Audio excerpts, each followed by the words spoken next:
J. Crawford, Adam the Bull, Garrett Bush, Tyvis Powell, Jason Lloyd.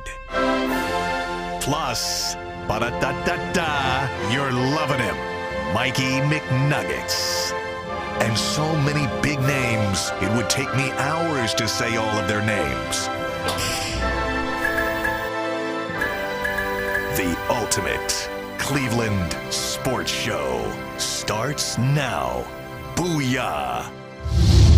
Santa is in the building. Oh my God! Oh, mine's still in my pack. Yeah. Yeah. You know. Santa's in the building. I like it, though. I like that look. It's white, bro. Win a couple of championships and change his look. Look at Well, yeah. You know, you gotta. It's No Shave November. I did this last year too. It's for a good cause. You could do that on the news. Allow you to do that? Yeah, they did. So you think the Big Ten will allow me to do that? You have a beard. I'm saying, but what if I don't line it up though? I mean, Well, line it up. I mean, don't give me this neck beard Well, when you like say Bull no has. shade, when you say no shade, like that means you don't touch it at all. No. Nobody wants to see that. Nobody wants to. Look, Bull doesn't shit. Bull's got the neck beard. Yeah, the under ear beard. Like, he's got it all going on. Yes, he is itchy looking. I don't know how he does that. I really don't. Big show today. Wait, real quick. Should we do a UCSS No Shave November? I'm down. I mean, I ain't gonna shave mine anyway. So it's for a good cause, and the reason it's for a good cause, it's for men's health. So we neglect our health. As a gender, we are not very good. Something hurts, you got something's going on, I'll be okay. We're John Wayne. yes, The problem with that is most illnesses that creep up on young men aren't deadly if they're caught. Yeah, early. But the early detection obviously is the key. So a foundation asked me to do this last year, and I did it, and I begrudgingly did it. I've never grown a beard. I don't grow a good beard. But I realized how many people asked me, what are you doing, bro? What the heck's going on? And that gave me an opportunity every time someone asked to tell them why I'm doing this. I'm doing this to raise awareness for men's health. Men, go to the doctor. If you have something that you don't feel it's not quite right, something's wrong, and you know when something, a lot of times I've talked to guys that have been diagnosed with cancer and said, yeah, I have blood in my urine for 6 months. Man. Really? Because it would take me one urination before I ran to the doctor. I had a urinary tract infection. I went in crying. I told my I've wife, never had that, but my wife gets them. I told my wife, you gotta take off work. Did you do? You had to drink the cranberry. You needed baby. Like, no, I needed her to listen. I needed someone. It's the first time I need somebody to go to the hospital with me when I can physically walk. I was like, I see what you're saying. I was like, I can't drive either. I see what you're saying. Drive me in. Nah, It's funny. It's funny. It ain't funny. It wasn't funny at the time. But you know what the deals are. You know what the telltale signs are. Pay attention to your health, guys. Pay attention to your health. You're important and you're loved by a lot of people. Whoever you are, you've got a circle. Do it for them if you don't do it for yourself. So that's why I'm growing the beard. That, and with the baseball, you know what? I checked out for like 10 days. Well, you checked out. What do you mean you checked out? You was locked in playing baseball. I was locked in, baby. Hey, congratulations, by the way. Oh. On winning a championship. Hold on. Oh, you mean he's still medal? You mean he's still staying here? It's not nothing but a gold. Listen, he has the National medal. champions. I see you. See, Tyvis has his national championship trophy back there, whatever that's worth. So I said, I gotta bring in my medal, and we got a big trophy coming, and my team has already said they'd like to place it on the set. Are you getting championship rings? Championship rings are on the way. Championship rings. I gotta tell you. Hey, G, instead of championship rings, I think they give championship canes to the 75 and older baseball players. So. That's pretty good. I like that. You You laugh about that, but I was in the 50s. There's a 60s going on this week. There was a 40s the week before mine, 30s the week before that. There's a 70s. That's actually awesome. That is, because they're in good shape. You're watching because it's cute. You're not watching because it's good baseball. At 70 years old, a lot of these guys are lucky if they can run to first base. But I give each and every one of them credit because they're out there doing what they love to do. And I tell you, anybody that's played baseball, you know this is true. McNuggets, you played. I know you played. When you put on the uniform, you're 13 again. Yep. Yeah. How long has it been since you strapped on a football uniform, Tyvis? And what would that feel like? The whole uniform? Yeah, and what would that feel like to lace up today? I haven't put a whole uniform on it since 21. But you can almost put yourself in that mindset of what it would feel like. Once I get that uniform on, you always finish with that helmet, and once that helmet go on, it's violent thoughts. It's everything is real. It's just violence. And it's either you or me, and it's not gonna be me. See, so. and so there's a mentality that goes with that uniform. And for me, I know I'm old. I'm not the player I once was. None of us were, but all of us were real. This was a great team. Made up of guys. A big core of the team was from Cleveland. Another core was from Florida, and then another core from Atlanta. And guys, we've played together in the past, and it's just it's a really competitive tournament. We played some games. The team we played in the quarterfinals, we beat 11-10. They had 3 pitchers. They all threw low to mid 80s. I mean, it was the best pitching we saw. But we knuckled up. We got the win. And we ruled a team from Miami in the championship. Did you missed my message when I told you I was talking to Scott from the Yankees, the pitcher. How'd that go? He out of 25 pitches, he said that he thinks I'll hit 5. Off him? Yeah. Yeah. Because our little segment, our bump segment, he like pitched me a ball, boom, hit it. He didn't pitch you one. He pitched, flipped you a ball. No, he pitched it. No, he didn't rear it out. He went for the stretch. I'll pull up the clip. I want to see it. I'm sure he hit so hard. It was a wiffle ball. Oh, okay. But I hit it. Oh, well, good for you. And you know what he said? What? So you got a really good swing. I got to see that on tape. McNuggets, good morning to you. And by the way, just to wrap it up, love those guys. Great experience. Wonderful team. Terrific. We played 9 games in 7 days. All of our bodies are hurt. I need an MRI on my pitching elbow. I've had I took a foul ball off the foot. My foot was bruised from the second game on. It's still all purple. But we gut it out because we're old men that love to play baseball. So if you're a baseball player and you've thought about find a Roy Hobbs league, there's Greater Cleveland League, great league. Join a league, go play baseball, feel young again, stay young. Okay, that's it. That's my speech. Mikey.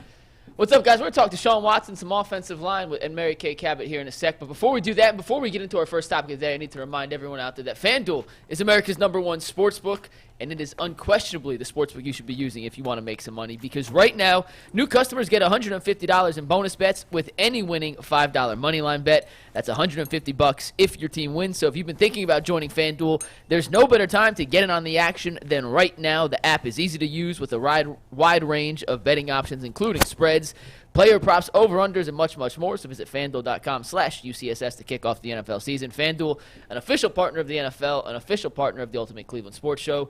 And you can win big like Brian Abrams did yesterday. He had a same-game parlay. Cam Thomas over 35 points. Giannis Antetokounmpo over 35 points. He bet $1.30, like $1.30, and made $104 on that. So a same-game parlay that turned $1.30 into $104. So you could be like Brian Abrams if you're using FanDuel. And with that, Jay, let's talk a little Deshaun Watson. G brought this up on the show yesterday, that the way Browns fans reacted to his 2-touchdown, 220-yard performance against Arizona was a bit odd considering the circumstances and the level of play we saw from DW4. So I guess my question, and G, I'll let you kind of start with this, but will he ever be fully embraced by Browns fans? Or is it always going to be Fill me a in, line by the way. I wasn't in town, so I didn't. Fans, I'll let were G disrespecting him? G, you can bring it up. I'll let you kind of explain the situation. It was crazy. I had never saw this before, so I was watching the 5th quarter. I usually watch all the post games. Like after our post game is done, I do another post game. It's called the 5th quarter. I think Josh Cribbs is on there. 19 Action News. I think somebody else is on there. Is that the one Metcalf is on? Or? I think he might be on that one too. It's on channel 19. It's on 19? Yeah. Okay. So what happened is they were playing a press conference, and I noticed that they were scrolling like comments at the bottom of the screen.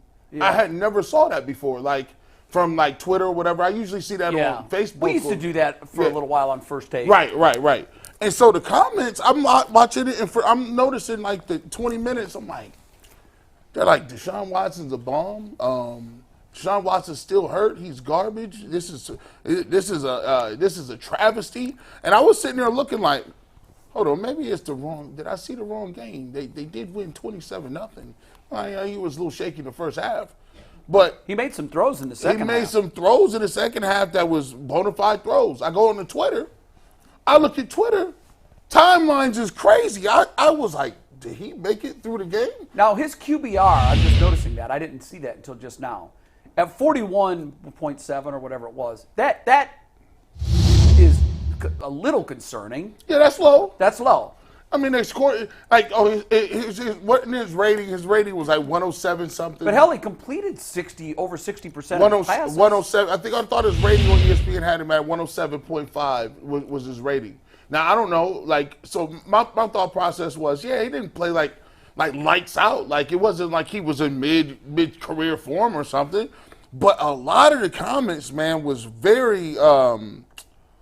They were very anti-Watson, and it was almost as if I was looking at something where They lost 27-0. They lost 27-0, and 2 more allegations came out.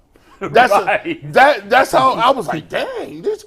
And so I started thinking. I told McNuggets, I said, look, man, and Bull said this. He said, there was a point in time when Baker was here that it got to a point where you was on one side or the other. And then it got so bad, even if Baker played well, nobody would admit it. No. Well, the Baker detractors got quiet. Yeah. And the Baker Bros got loud. And then when he played horrible, the Baker Bros disappeared. Yeah. And his detractors came out of the woodwork. So this was the crazy thing. At least Baker had both, right? Like, here, it was like... Wait, there were no positive comments about Watson? Hey, listen, the comments was 80-20. Negative. After a 27-0 victory. Wow. I don't know. On the post-game show, when they called, I thought people was fairly fair on what he was saying about Deshaun. I didn't. Nobody came. What do you mean fair? Their like, criticism was fair. Yeah, or nobody. it was mixed? Nobody called and said that he was a bum. Nothing like that. They was like that he was a little shaky at the beginning, but he got his feet under him and he looked good. And everybody was applauding the fact that he played this game, so he'll be ready for Baltimore next week. So you felt it was 80-20 positive? Yeah, I thought it was positive. It was so crazy to me because when I would look at what Twitter was saying, it was negative. I go Well, Twitter, look, but gee, it's trolls. right? It's trolls. On people Twitter. don't run to Twitter to spread good thoughts. Or It's a dark place. Or on YouTube, the YouTube comments was crazy too. So I'm like, maybe it's just the internet, right? On our post-game show? On UCSS post-game? Oh yeah, that was Oh, wow. Were they, Mikey? How would you characterize the comments? I thought on it was post-game? pretty split, but there was more. I didn't think he played that well than I expected to see, considering the fact he hadn't played in 4 weeks, and I thought he played relatively well. Let me ask G a question, because this is a fun experiment. I've been caught where people ask me that, and I'm like, you know what? Yeah, I've got confirmation bias. Right? You looking for what you want to hear, right? So I want to ask you to ask yourself this question. Do you think you're noticing that the comments are more negative because you're positive and you've been harsh on those that have been negative? And you can be honest. I mean, because I've been caught in that a couple times. Well, here's the thing. The prior 2 weeks, I was very harsh on Deshaun Watson. I would say that I was telling people I wouldn't even. Well, he wasn't playing. Yeah, I told him I would not play him. And on top of that, I don't think the Browns can count on him the rest of the season because he's going to be in and out. You said? Oh, yeah, you Yeah, did so say I don't that. know that that's harsh on him. You were just being fair for the injury. Yeah, You're saying, look, it is what it is. And when people will ask me, like, what do you expect from him? I said, bro, at this point, you can't expect anything over 150 yards or nothing. Like, I haven't seen him play well enough that I could go to the podium. Did he answer the injury questions for you on Sunday with his arm? The throws that he made, do you feel that health is now behind him? I thought the part that answered those questions a lot was the hits that he was taking. That's what I was that saying. right there. Yes. Like, he That's what I was was saying. lowering the shoulder. What about the way he threw the ball? Oh, He it was He made zip. some throws where I said, okay, Yeah, Houston Watson. he threw it in between defenders. Yeah, he threw the bomb, the Marquise Goodwin. I was just You like, don't okay. do that. You don't do Yeah. that if you've got a bad arm. Right. Yeah. So Well, he tried it in the Indianapolis Colts game, and it got picked off, And it was looked obvious terrible. that Yeah. wasn't it. Yeah. Listen, I was with Tybus. I thought he made 3 big-time throws that signified, like, yo. So once you see he can do it once, Right. you know that the ability is there. It's in there. Yeah. So when I'm going to I'm like, okay, 27-0. He made a couple throws. Listen, we going to get our stuff together, go to Baltimore. And I'm looking, I'm like, okay, I'm like, Twitter, it's kind of like a lot of people on time like going crazy. Then I'm looking at the comments on post game. And then I'm going to 19 Action News. And I was like, well, hold on. Usually news outlets don't really have people that critical. Usually you get a lot, especially if you're going to get some Kool-Aid drinkers, right? Yeah, I'd agree with that. I think Twitter and our chat, they're so deep in the weeds, sometimes they're blinded by it. Yeah. And I think you're right, because I'm working in two different avenues, and the comments that you see on WKYC Channel 3 are much more measured, less impulsive, less angry for sure. Yeah. Like they're definitely more. But I mean, see, the part that's killing me about this one is you saying that it happened in the postgame. Like, if you're talking about on Twitter, if they said that in the first quarter, I can understand that. It was points. I was to like, make that judgment when the whole body of work was but done. after the game, I don't know how you can say I that. thought McNuggets wrote some really interesting and pointed questions in our rundown this morning. The first one is, it was fascinating to me. Will a part of Browns Nation ever like Deshaun Watson, or does he have to win a Super Bowl to win them over? And I'll give you when I first read that, I thought, why is he so polarizing? Well, there's two very clear reasons.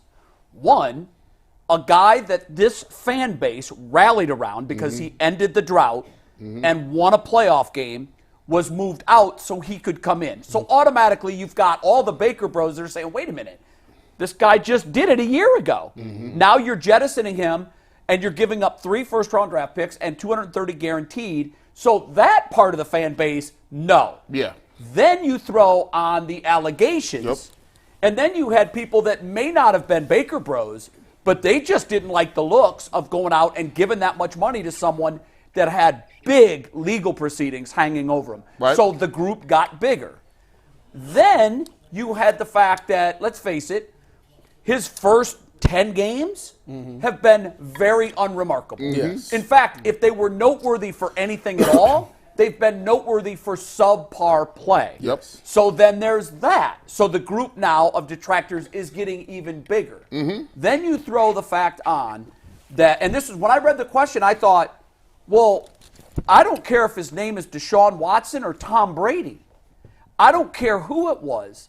This trade wasn't made to be pretty good and to win a couple of playoff games or to beat Arizona 27-0. There's one thing that will judge this trade. I said it the day they made it. Yeah. This trade will be judged long-term and by history as to whether or not they go to a Super Bowl.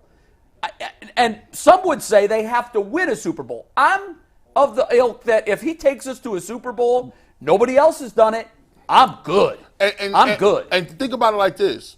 On the opposite end of the spectrum, when Baker did, some people said with Baker, I mean, we ain't never been to the playoffs in years. If you just get me to the playoffs, I'll be good. And then when he won it, and the team then they got greedy. Then the team he won it against happened to be the Steelers in Pittsburgh. It was like, oh, well, look, what are you talking about? Why would we even think about getting rid of it? I don't care what happened. And look how close they played the Chiefs to get to the AFC Championship game in Kansas City. So I think you're right, G. I think when you pile all of this stuff up,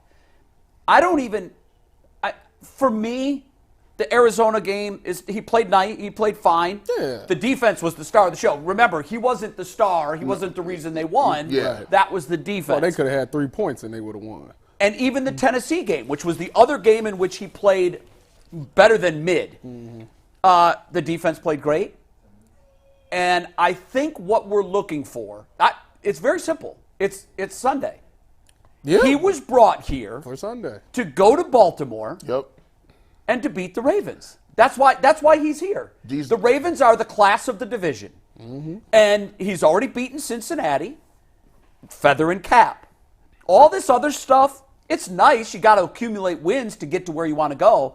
But I got to tell you, if they hope to win the division, they don't need to win this game. I mean, obviously, they can still get to the division without winning it. But this is as close to a must-win if you want to win your division, because you're 0-2 against Baltimore if you lose it. Yeah. And you're 3 games back in the standings looking up saying, how are we going to make up this with such little football left? I love that you said that, because the games that you got Deshaun Watson for is these next 2 weeks. Yes. So don't judge. It's at Baltimore. We'll judge him and then home against fairly Pittsburgh. or not after that. And the fans, like, to get that cachet, there'll be a lot of people that if he goes on the road and beats Baltimore and then comes back and beats Pittsburgh, there's a lot of people that say, okay, well, listen, forget all that other stuff. Yeah. I'm all in. I'm all in. I'm all in. Guys, if he does that, He win the next 2. I am all in. Because Yeah. I'm still 1 foot in, 1 foot out. Because of what the expectations were, because of what we've given up to get him, that can set a franchise back 10 years. Going 3 years without a first-round draft pick, that is punitive, guys. Some would say this, and I don't even know if this analogy works, but somebody said it's something to be said about having your own child versus having stepchildren or versus having. Is he a stepchild, though? No, look. Oh yeah. I mean, They look, didn't if he's a draft him. stepchild, I gave up a lot to get him.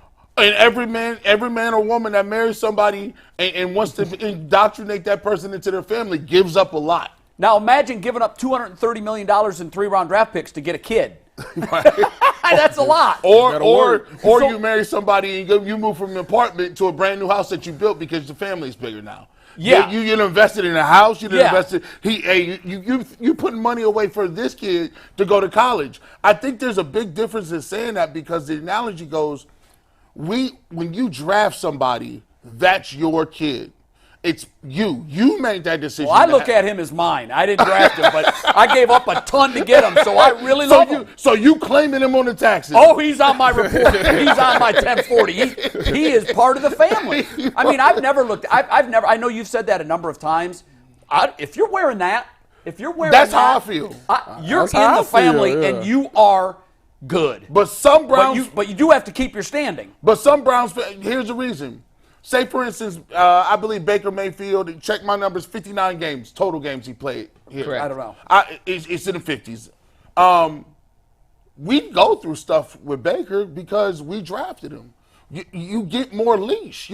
Heck, Brian Hoyer, 16, 17 games, right? Yeah. You look at Brandon Wheat, 19, 20 games starting for the Browns. When you draft them, and you're going to give them a little more leash because you're going to put time, Do you resources. think that's true, Tyvis? Because I don't. But I do. Okay. Yeah, Convince me. If you draft somebody that franchise is getting, because everybody's excited, especially Baker. He's Yeah. the number 1 pick in the draft. Overall, that's crazy. At the benefit, you're gonna give him the benefit of the doubt, no matter what. Because it's Yes. like this kid, we took this kid first. We could have had Josh Allen, blah blah blah blah, but we chose him. Right. And on top of that, he won this franchise over with the Jets game. After Yes. that Jets game, it was And then like, especially with the Steelers playoff. yeah, it was just like, oh, we behind To this think guy. that 1 year after that playoff win, that all of it would have come unraveled and is even- still kind of surprising. And even the Baker detractors after a while, the Baker detractors didn't happen year one.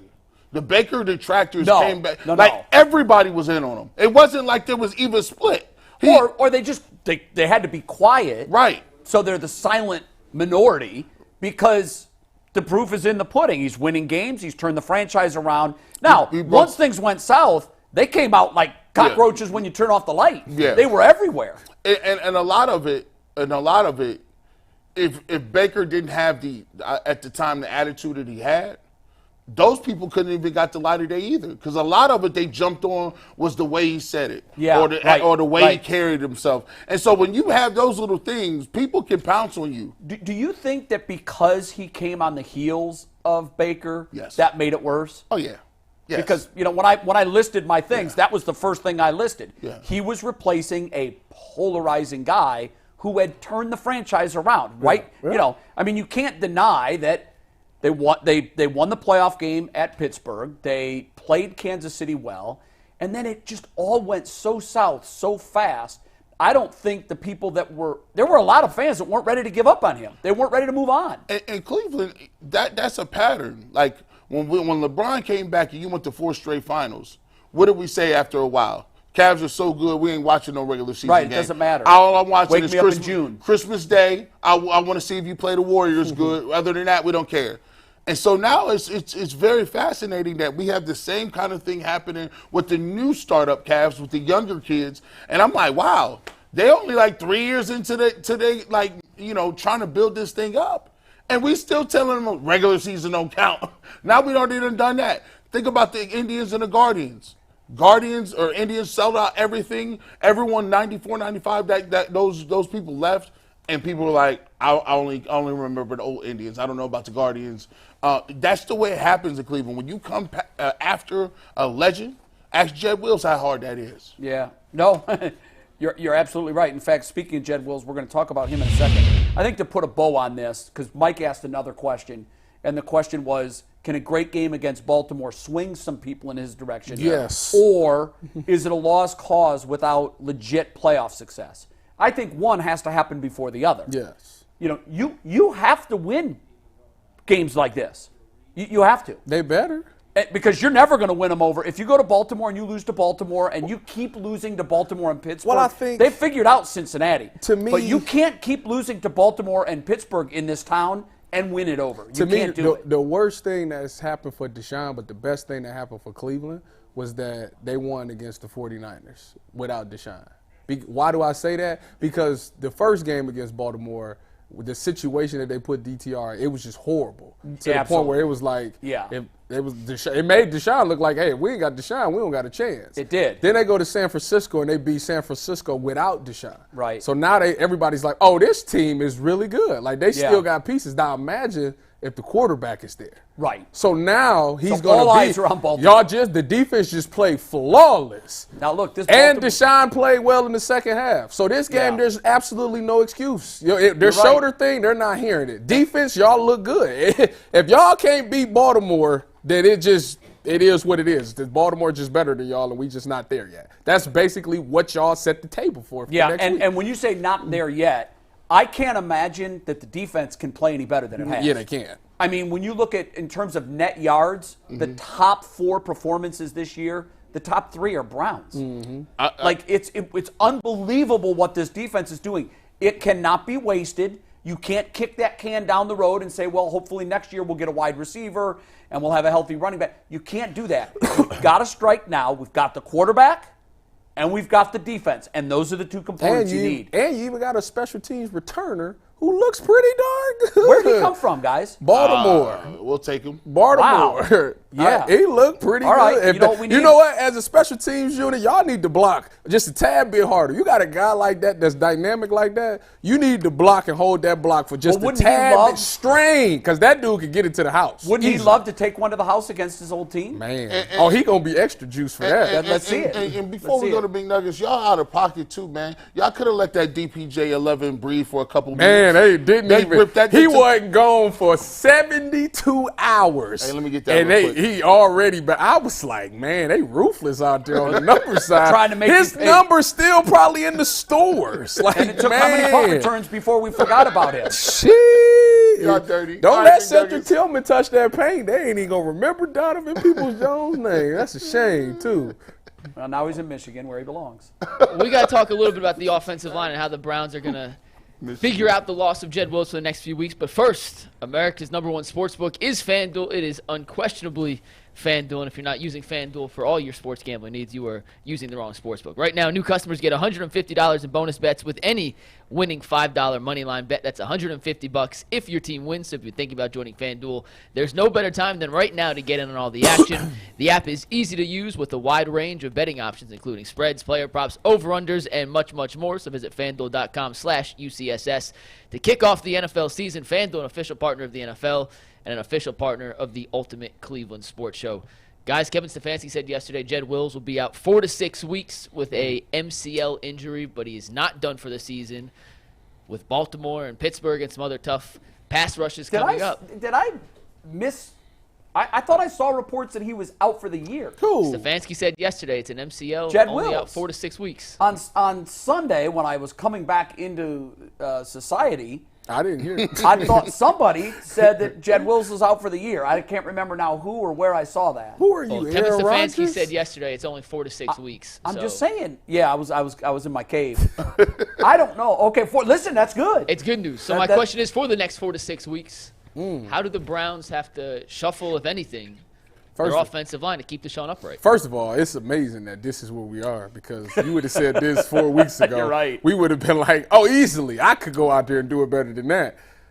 I don't know how obviously they signed the tackle from the San Francisco 49ers practice squad. Right. So he's on the active roster. I would imagine that he's probably going to be the one that slides over there. What about moving Jones to the left tackle? You don't like that? I don't like because he's not. That's the thing. I don't remember Dawand playing. He played right tackle. No, at Ohio he's never State. done it. But that's what I'm saying. So I don't know about McNuggets, that. and G, correct me if I'm wrong.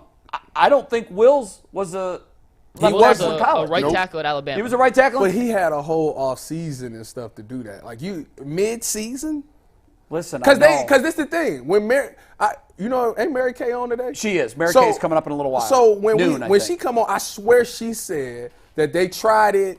What was it at the end of training camp? And they said it was a disaster. They said no, he can't do that. So with that news, I'd put the other dude over there. What's the dude that they got that's on practice squad from the Bears? Alex Leatherwood. Yeah, somebody. He was a first round pick. I mean, Bill has done wonders with some of these offensive linemen. That's true. Bill done wonders with Jed Wills like 2 days ago. Yeah, he did. Well, what's funny, we were trying to figure out, okay, so what changed with Jed Wills? Because he was grading out in there were only four tackles in football were grading out lower than him. Yeah. And all of a sudden, I don't know if his pride was wounded, if he just woke up and said, you know what, I'm sick of hearing this. He watched this show and watched what maybe, because if he watched for 10 minutes, he was like, man, my family name is getting trampled on this show.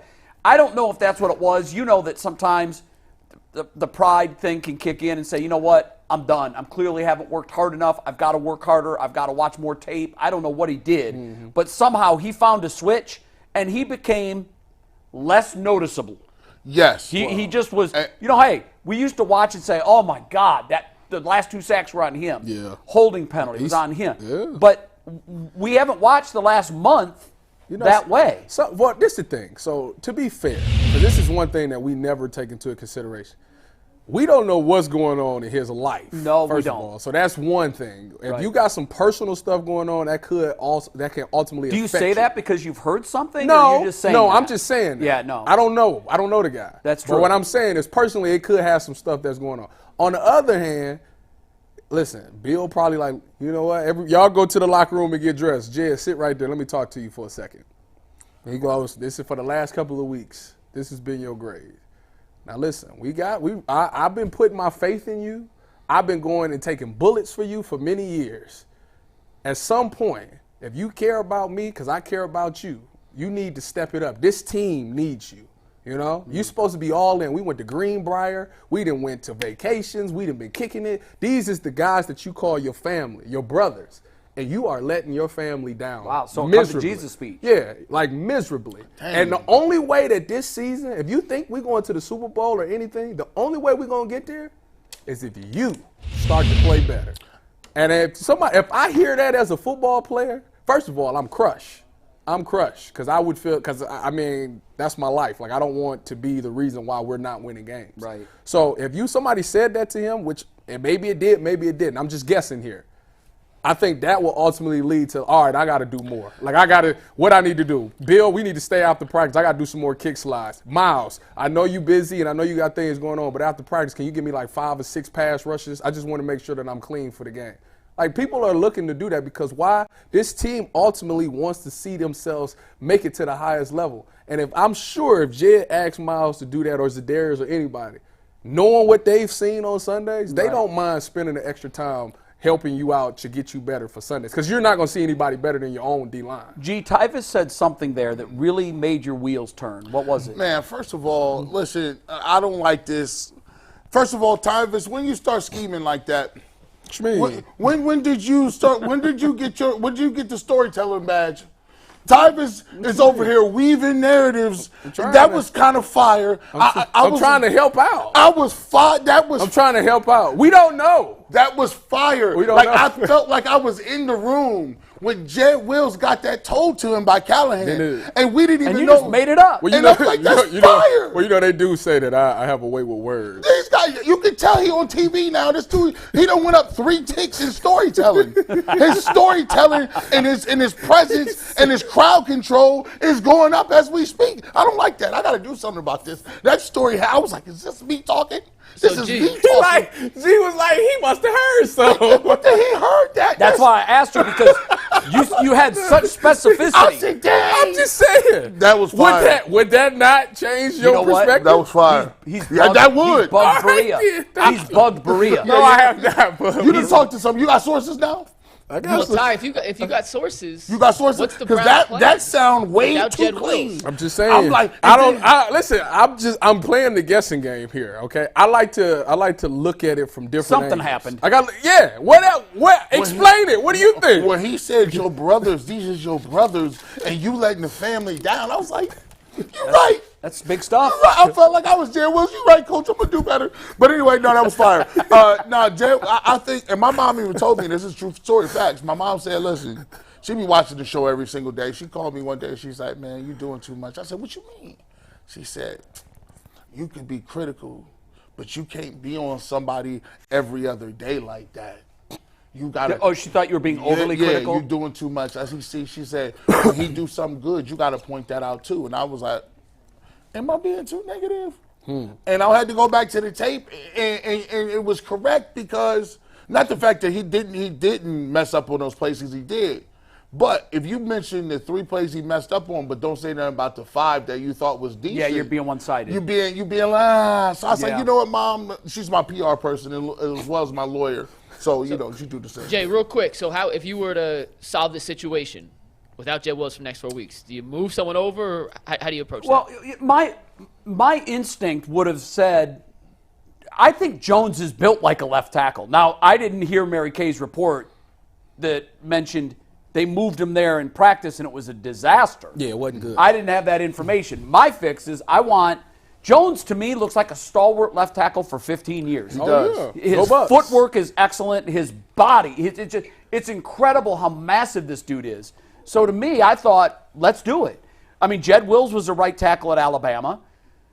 Dawand Jones was a right tackle at Ohio State. He knows the speed of the league now. I would think that that's your answer. Now, one thing that scares me, I think they tried this a couple of years ago. With Bitonio? They put Bitonio over there, and he was outsized. He was outsized. It didn't work. And then you're kind of. What is his size? He's not a left tackle. What's He's Bitonio's short. size? You don't got the feet. What is his height and weight?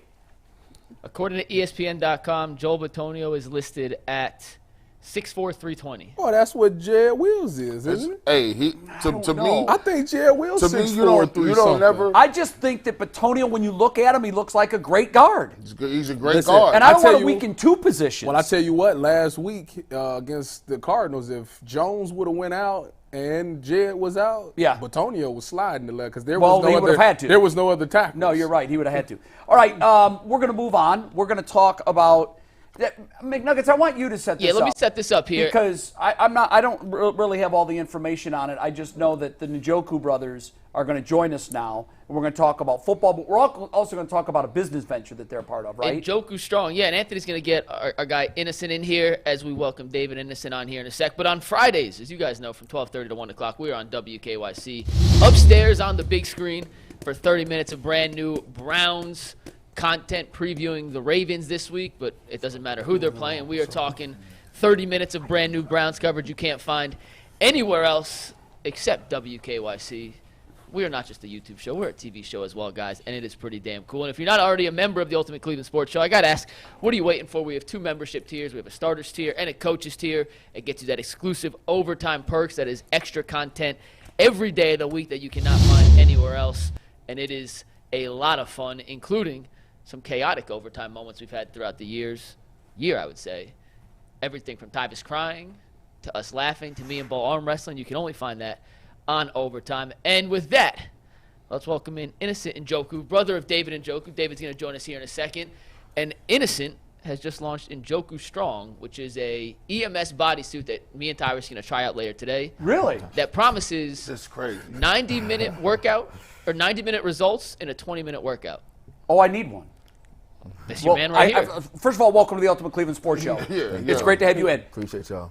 Love the name. There's got to be a story behind it. Now, you go by Eno? Yeah, so officially, Dr. Innocent Njoku, but my friends, family, everybody calls me Eno. Okay. You're soft-spoken, bro. I'm laid back.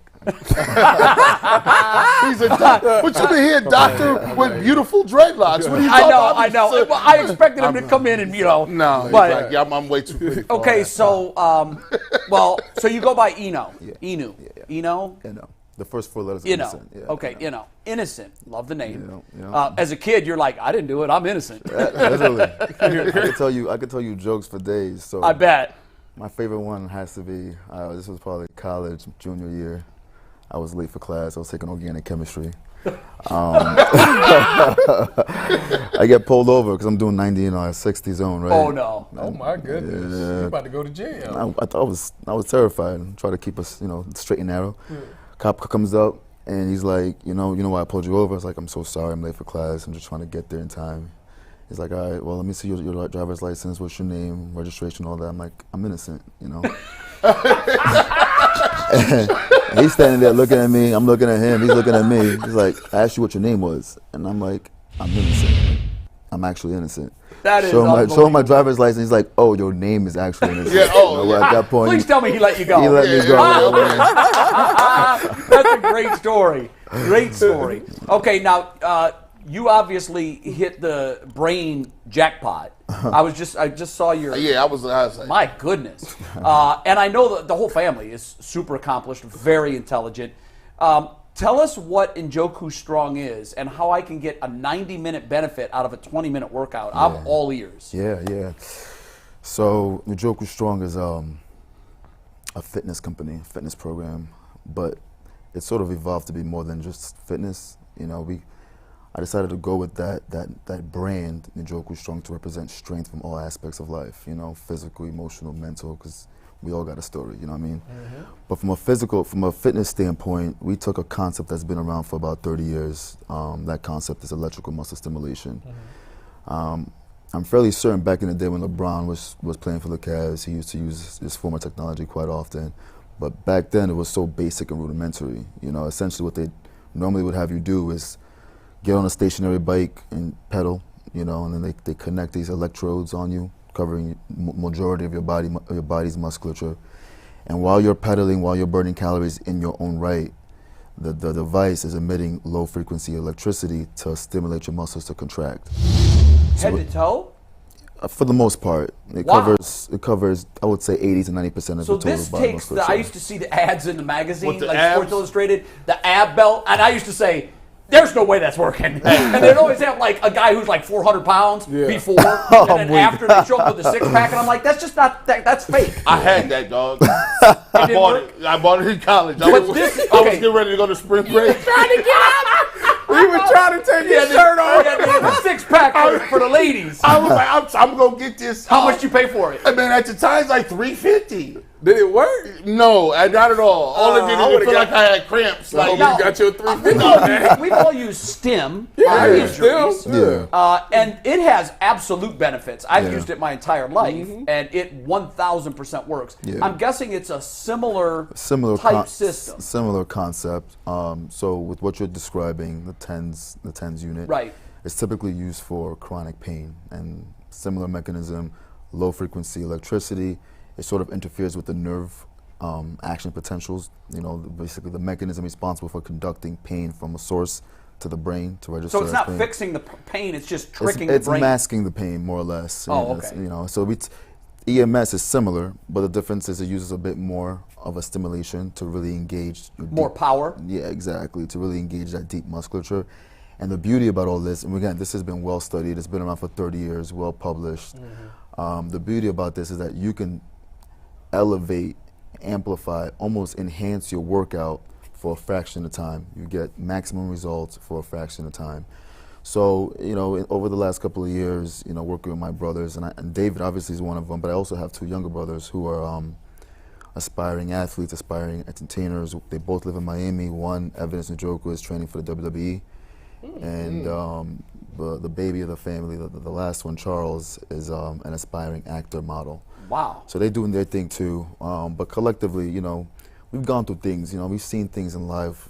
Practicing neurosurgery for several years, I've seen a lot too. And the one commonality that we all recognize is that, despite what life throws at you, whether that's physical debilitation, emotional challenge, mental, as long as you have the right people around you and you're determined to get through it, you can rise above it, and that's what we call the Njoku Strong. So, tangibly, it's the suit. It's the ability to use the technology. It's the ability to lock in that 20-minute time and get the most out of that from a physical So standpoint. you're maximizing your time, which is Absolutely. important for all of us. Mikey, do we have a picture of what this looks like?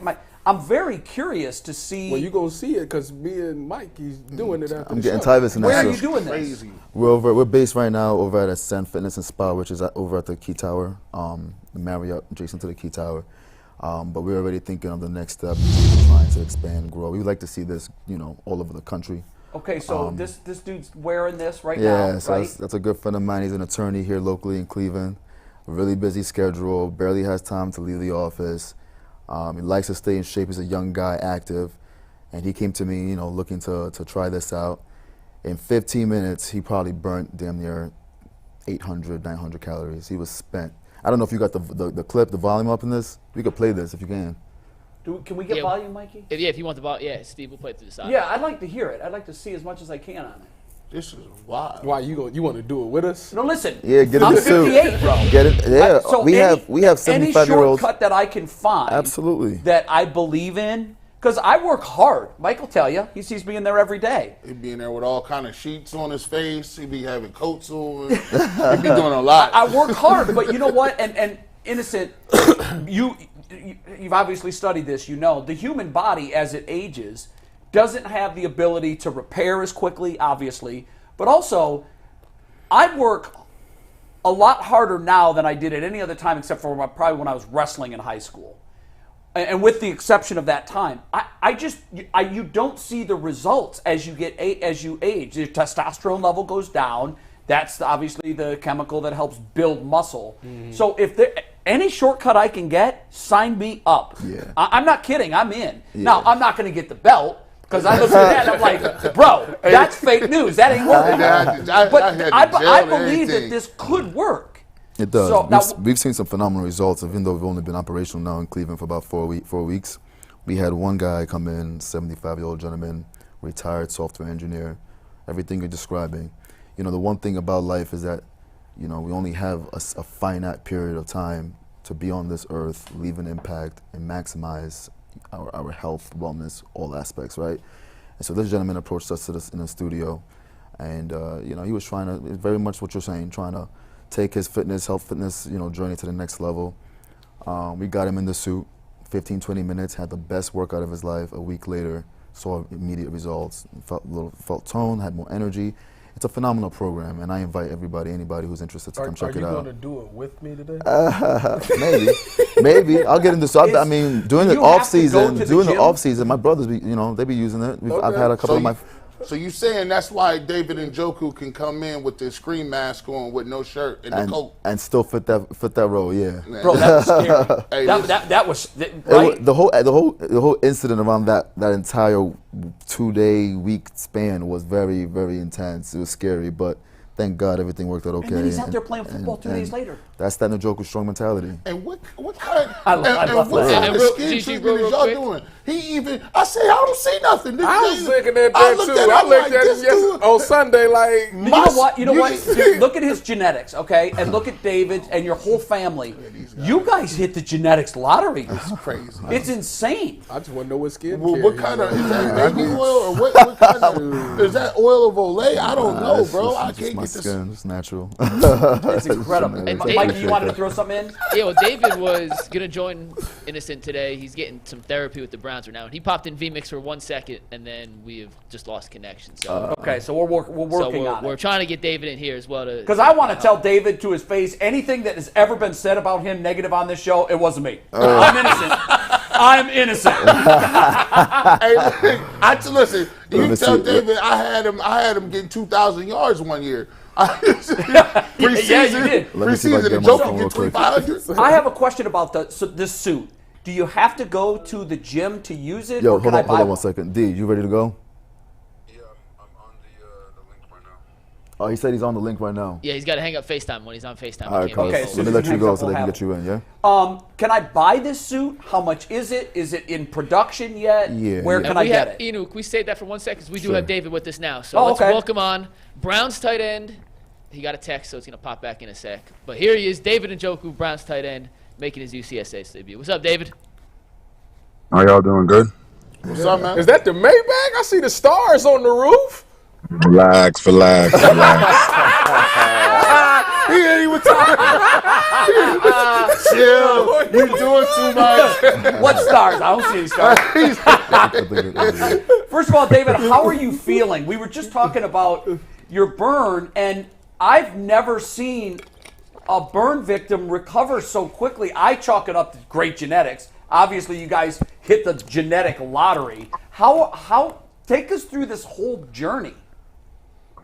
It was definitely an interesting journey. You know, obviously, things happen, and unfortunately, I was burned with second and third degree burns. But like my brother Innocent said, you know, Njoku Strong. It's a mentality. You know, it's truly something that we believe in, and it doesn't matter what you're going through. The job got to get done. So, yeah.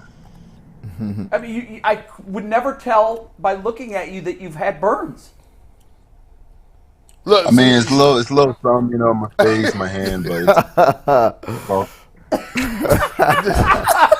You know what? He's a smooth I've guy. decided that whatever you guys decide to do, try to do. I tell people this, and I know this because my son is the track coach at Rutgers, and he went to high school in New Jersey when we lived there. And I tell people that David Njoku high jumped 7 feet, and they're like, no, he didn't. And I said, yes, he did. And if he decided he wanted to be a pole vaulter, he'd probably vault 22 feet. It's how does I mean? it was actually 7 feet 1 inch. You missed an inch. Don't shortchange. hey, That is people don't know how high 7 feet is. People don't realize that's a door frame. That's jumping over everything. Your whole body goes over a door frame. And mind you, he's pushing 6'5". And what, you were what, like 210 back in the day?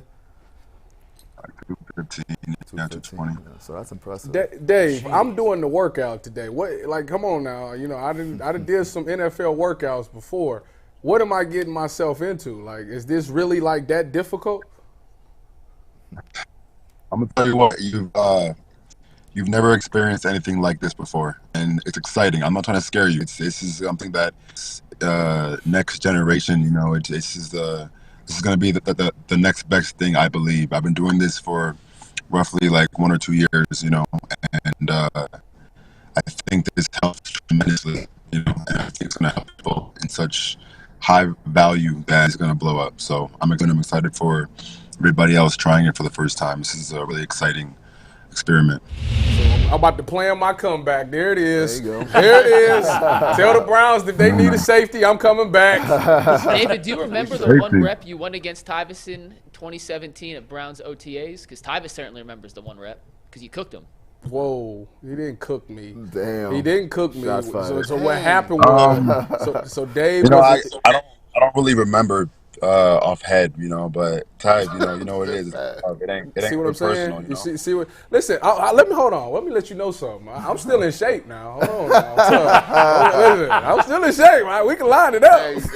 Yeah, but you're not Njoku Strong yet. right. Well, I'm about to find out today what the Njoku Strong is all about. You know, We got you, Dave, look, man, y'all cats got like a little swag to you. Like, tell me how it was growing up. You know, you grow up, you got an athlete, you got an actor, you got Tony, the black Tony Stark over here. He got the Iron Man suits. How was it growing up in that house where y'all got a bunch of people?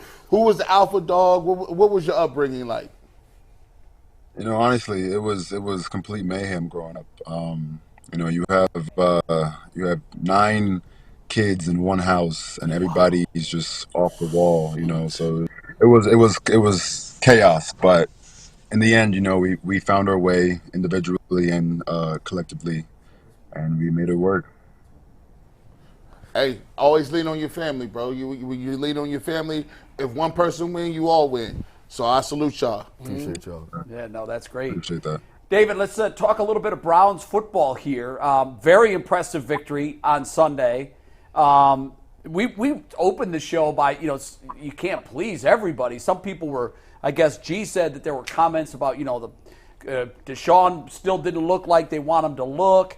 Where do you feel you guys are on the spectrum in terms of reaching your full potential? Where are you now, and how good what's the ceiling for this team? Let me start off by saying we have all the confidence in the world in Deshaun Watson. Since college, I went to University of Miami. He went to Clemson, and he beat the dog crap out of us. You know what I mean? So, I'll never forget that moment. It's burned in my head, fortunately and unfortunately. But yeah, at the end of the day, we just can't let water in our boat. We can't let the outside noises, the outside voices affect what we're doing. We have something really special going on. We have a great team, a very special team at that. So we just got to just take it one day at a time, stay locked in, stay focused, and I think great things will happen. I love that. Can't let water in our boat. I think during the telecast on Sunday, one of the broadcasters said that in talking to Myles Garrett, he said that this team is as close as any team he's played on. Just the camaraderie, that you guys do things away from the facility and away from football together. Talk about your perspective on how this group of 53 fits together. Absolutely. I mean, say the offense is on the sideline, the defense is playing, and they have a great play. We are so ecstatic. We're so happy for them. We're excited here with and for them. You know what I mean? And it's vice versa. And even on special teams, you know what I mean? I feel like we're just, as a unit, we're so close and so locked in together that even if things don't go our way, we have the faith and we have the confidence in each other to find a way to get the job done. Mentality against Baltimore. What's your mindset? What's the team's mindset going in? Me personally, I love playing against Baltimore, man. It's this rivalry really grew on me, since my rookie year. So, whenever I see that they're up next, I circle that day, and it's time to get after it. So I'm really excited for this game. I'm sure the team's very excited to get their get back from the last time we played them. And, we're ready to go. Yeah, it's definitely time for get back. And that first picture that you saw there of David, that's what Tyvus is going to look like after 15 minutes. Look at that. Are you kidding me? I mean, if it's that good, I might not. The next time y'all see me, I ain't wearing no shirt either. Well, I see why he do it. I think if I were him, I would show up with that open coat for every single football game. I mean, that's damn intimidating. Hey, listen, David, thank you. We're going to wrap up with your brother. Thanks for coming on and spending time with us. Best of luck the rest of the season. All things are pointing in the right direction. Go get one in Baltimore, man. Yeah, please. Have a good one, okay? Absolutely. All right, bro. I still need to know about this suit. Can I buy one? Do I have to go to a gym to try it? Listen, Tyvus, you're laughing at me. Bro, when you're 58, you're going to be looking for every little shortcut you can find, too. When I'm 58, Hold on. You know he can afford one, right? You right. I forgot about that. You right. He ain't doing the layaway plan. You right. This ain't, he ain't putting no afterpay. Cash. That's it? Do I get the cash discount? 4 easy payments. How does this work? Yeah, so you could do one of two things. Yeah? Because the technology does involve altering your body's natural physiology, right? We're essentially stimulating your muscles to contract. It's best done under professional supervision, just to avoid any possibility of hurting yourself. So you need him there. Okay. So you come into the studio. There's a little bit of an onboarding process we like to do. You get to know our clients, get to know our people. We're trying to build a community around this. People who believe and are passionate about their health, fitness, and that mentality state we were just talking about. Once you get into the studio, you get suited up. 20 minutes later is the equivalent of about 2-hour workout. As we grow and as we expand, we're looking to roll out membership services. essentially having locations in almost every major city in the country. Wow. Where people again can come together under that same umbrella of health, fitness, time value, the Njoku Strong mentality. And once we are able to roll the membership, then it'll be open to as many times as you can handle it per week. So, what is that? I was just going to ask that too. This doesn't seem like something you could do 5 days a week? And you don't need to. That's the beauty about it, right? So doing it for 20 minutes is the equivalent of working out for 2 hours, more or less. Yeah. So I like to tell my clients about 1 to 2 times a week. If you're really trying to push the bar, no more than 3 times a week. You have to give your body the appropriate time it needs to recover, rest. You got to think of yourself as an athlete, right? They spend 50% of their time training, and the training is intense. The other 50% of their time, they're taking care of their body. Matter of fact, before David came on the show, he was actually getting worked out at the Browns facility. So it's truly a lifestyle, you know what I mean? And there's no better investment, in my opinion, right? You're saving time, you're improving your fitness level, you're improving your health status. And where is your location? Is it in Cleveland? Yeah, it's a couple of blocks down from here, over at Key Tower at Ascend Fitness and Spa. Very nice. McNuggets took us over there. We met them before. I asked them, do they got the 10X suits? I need the big one. We got you covered. I need he said that we can get you a midriff, like the cutoff joint. You just wear it. McNuggets, $20 for that picture. Hey, G wants to come. Me and Tyvis, we're going to go. We're going to show that video on Friday, by the way. Good. So I was just going to say, record- when can I hear from you guys on how you liked it? Well, Tyvis is back Thursday, so he'll give you the verbal, but we're going to have the whole video, and that's going to debut That's Friday. fantastic. Before we wrap up on Friday. Gee, do you still have the belt? No. I threw that away. It came with ultrasound gel too. 350? You threw 350 away? It didn't work. It didn't work. I was bigger than ever. I was still eating. My nutrition wasn't good at the bigger time. than ever. I was bigger than ever. Hey! When I get my money, I gained 20 pounds. I'm like, yo, this is crazy. Speaking of, what we got to do, time to show them. Put your rag out. Now, y'all got Njoku Strong, and what y'all need to know is that the people of Cleveland is always drinking the Kool-Aid. Come on, man. Which means we the Kool-Aid Mafia, and I'm the leader of the Kool-Aid Mafia, and we always supporting the Browns, no matter win, lose, or draw. We drinking that Kool-Aid. And because I am the captain of the ship, I do have parting gifts for you and your brother. Here you go. You are now officially members for life. You and David, so Kool-Aid Mafia to the casket drops. So, What he hasn't said is, now that you've accepted that, when David scores in Baltimore, he's going to need to pull that out and wave it on camera. Okay. Matter of fact, I know he has a Gucci bandana of some sort. Just slide this one in, and then when he out there, you just tie it on the mouth, like right. You know what I'm saying? When he out there with the visor, that'll look fly with no shirt. This goes well with no shirt. Well with no shirt. Yeah, leave that in the office when you doing surgery. I know you got to have the mask. Just keep it in the back. Just know we with you. Take it with you wherever you go. Innocent, thanks for coming by. We appreciate you. Thank you, man. Greatly Yes, sir. appreciate it. Best of luck with this. I am fascinated by it, and I think a lot of other people are too. It sounds tremendous. We're going to get the report on Friday from our guys and see how, Mikey's going to come in here tomorrow. He's going to be like 190 pounds. Right now he goes about $140, I'd say. Hey, Mikey, I ain't that light. Come on now. Mikey, I What's your don't weight, Mike? Come on. About $160. Ooh, I'm sorry, $160. He's 20 gonna come in pounds. here. That's like 1/8 of the weight. He's Come gonna on. come in here 190 Mike. and ripped. I hope I lose Hey. the weight. I done got I don't want to 240. You do better not come in here with no baby oil and some Abercrombie and Fitch joints above the belt line. I know. No. We don't need to see that. Innocent, thank you again. Thank you so We much, appreciate man. it. So much, man. Appreciate y'all. Appreciate it. Njoku Strong. You can follow him on social media at Njoku_strong. They're on Instagram, Perfect. and they post all the stuff on Instagram. You can see the videos Wonderful. up close and personal. Are you going to post with pictures of information. McNuggets and Tyvis? We need Oh, yeah. I can't wait to see it. Tony Stark gonna get y'all together. I like the Tony Stark Yeah, reference. you That's can great. use that too. I like he the black Tony Stark. You look at him, man. Jarvis, give me my suits. I don't know that there's a family I know that's been blessed with better looks, better athletic ability, better genetics all the way around than the Njoku What family. did he say? He So, said doctor, football player, entertainer, actor, actor, model. I mean, look at them. They all look like they just And walked off the wrestler. pages of GQ. Hey, Man, look. that's Hey, crazy. look. Your parents had it going on, right? After I do the radio and TV thing, I could be like the bodyguard. Like, I just want to be in the camp. I move people out. Whoa, you're too close, Titus. I can do that.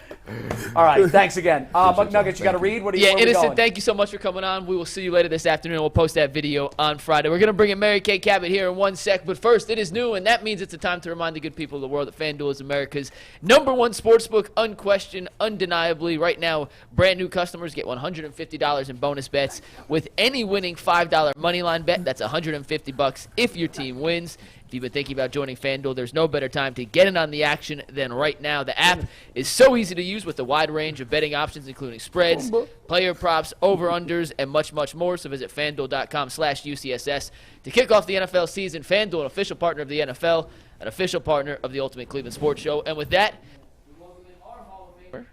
our Hall of Famer, I forgot to hit the button. It is Mary Kay Cabot of the Cleveland Plain Dealer. What's up, Mary Kay? Hey guys, how you doing? Mary Kay. Before we start, since you're a Hall of Famer, Mary Kay, did they give you a gold jacket or a ring or a bracelet or anything to let people know, or a license plate to say I'm a Hall of Famer? What did they give you for that? Well, right now I'm in the Cleveland Press Club Hall of Fame, not in the regular Hall of Fame in Canton yet, but hopefully that will happen over the next few years. Oh, it'll happen. So you get a key It will happen, Mary key to Kay. the city? I'm hoping for a gold jacket or maybe some kind of a gold dress.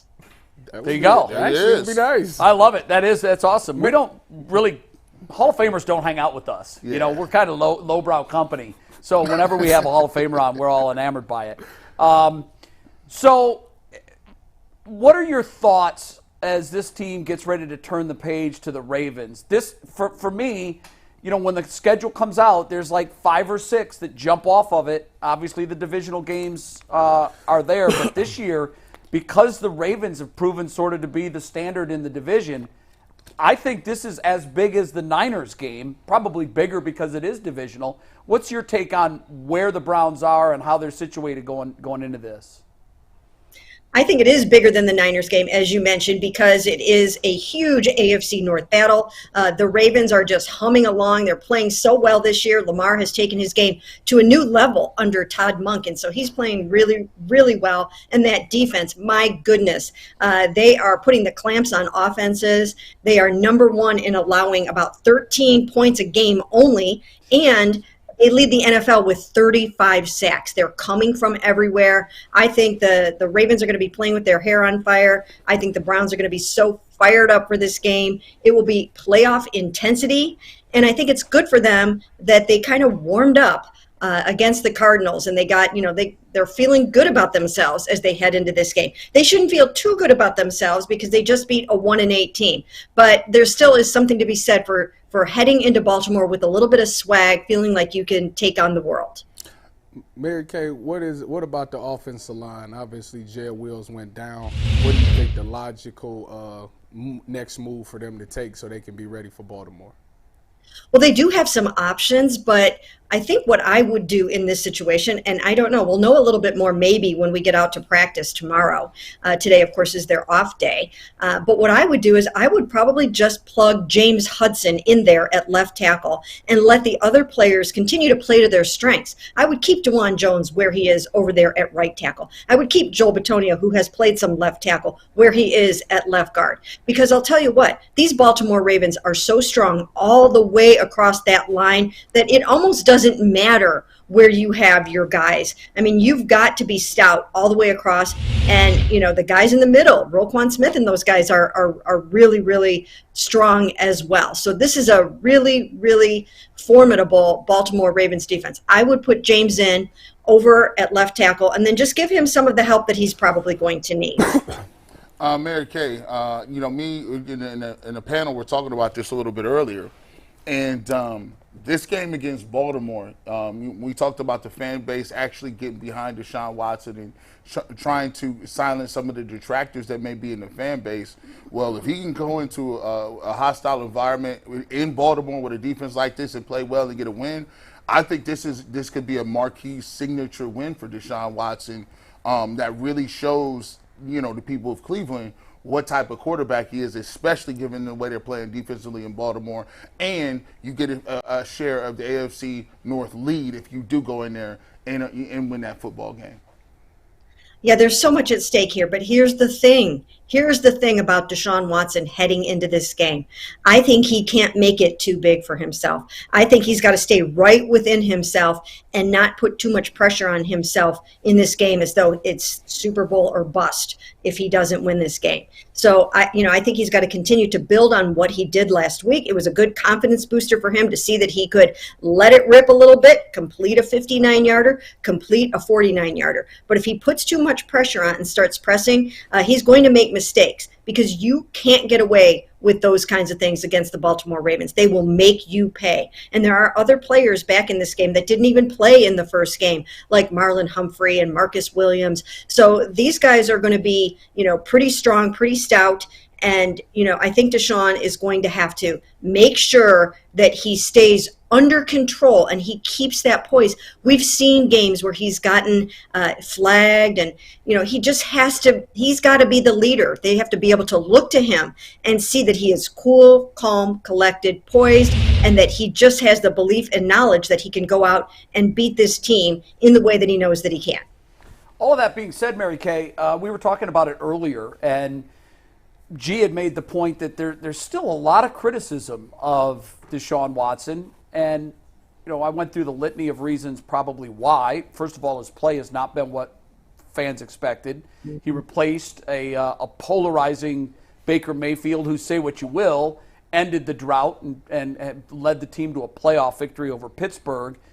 And I hear what you're saying. You can't make any game too big because you're just adding pressure. But in our discussion of how he wins this fan base over, I said it's simple. It's winning games like this. I mean, this is a critical game, and I know he's not going to downplay it in his mind, but we also can't make it less than what it is. He was brought here to take this team to a Super Bowl. You can't take this team to a Super Bowl if you don't get past Baltimore. And I think that, this is it for him. He's got to play well in games like this. Well, this is the reason why you paid him $230 million to come here to the Cleveland Browns and get this team to the Super Bowl. So, yes, these are the very games that you have to win.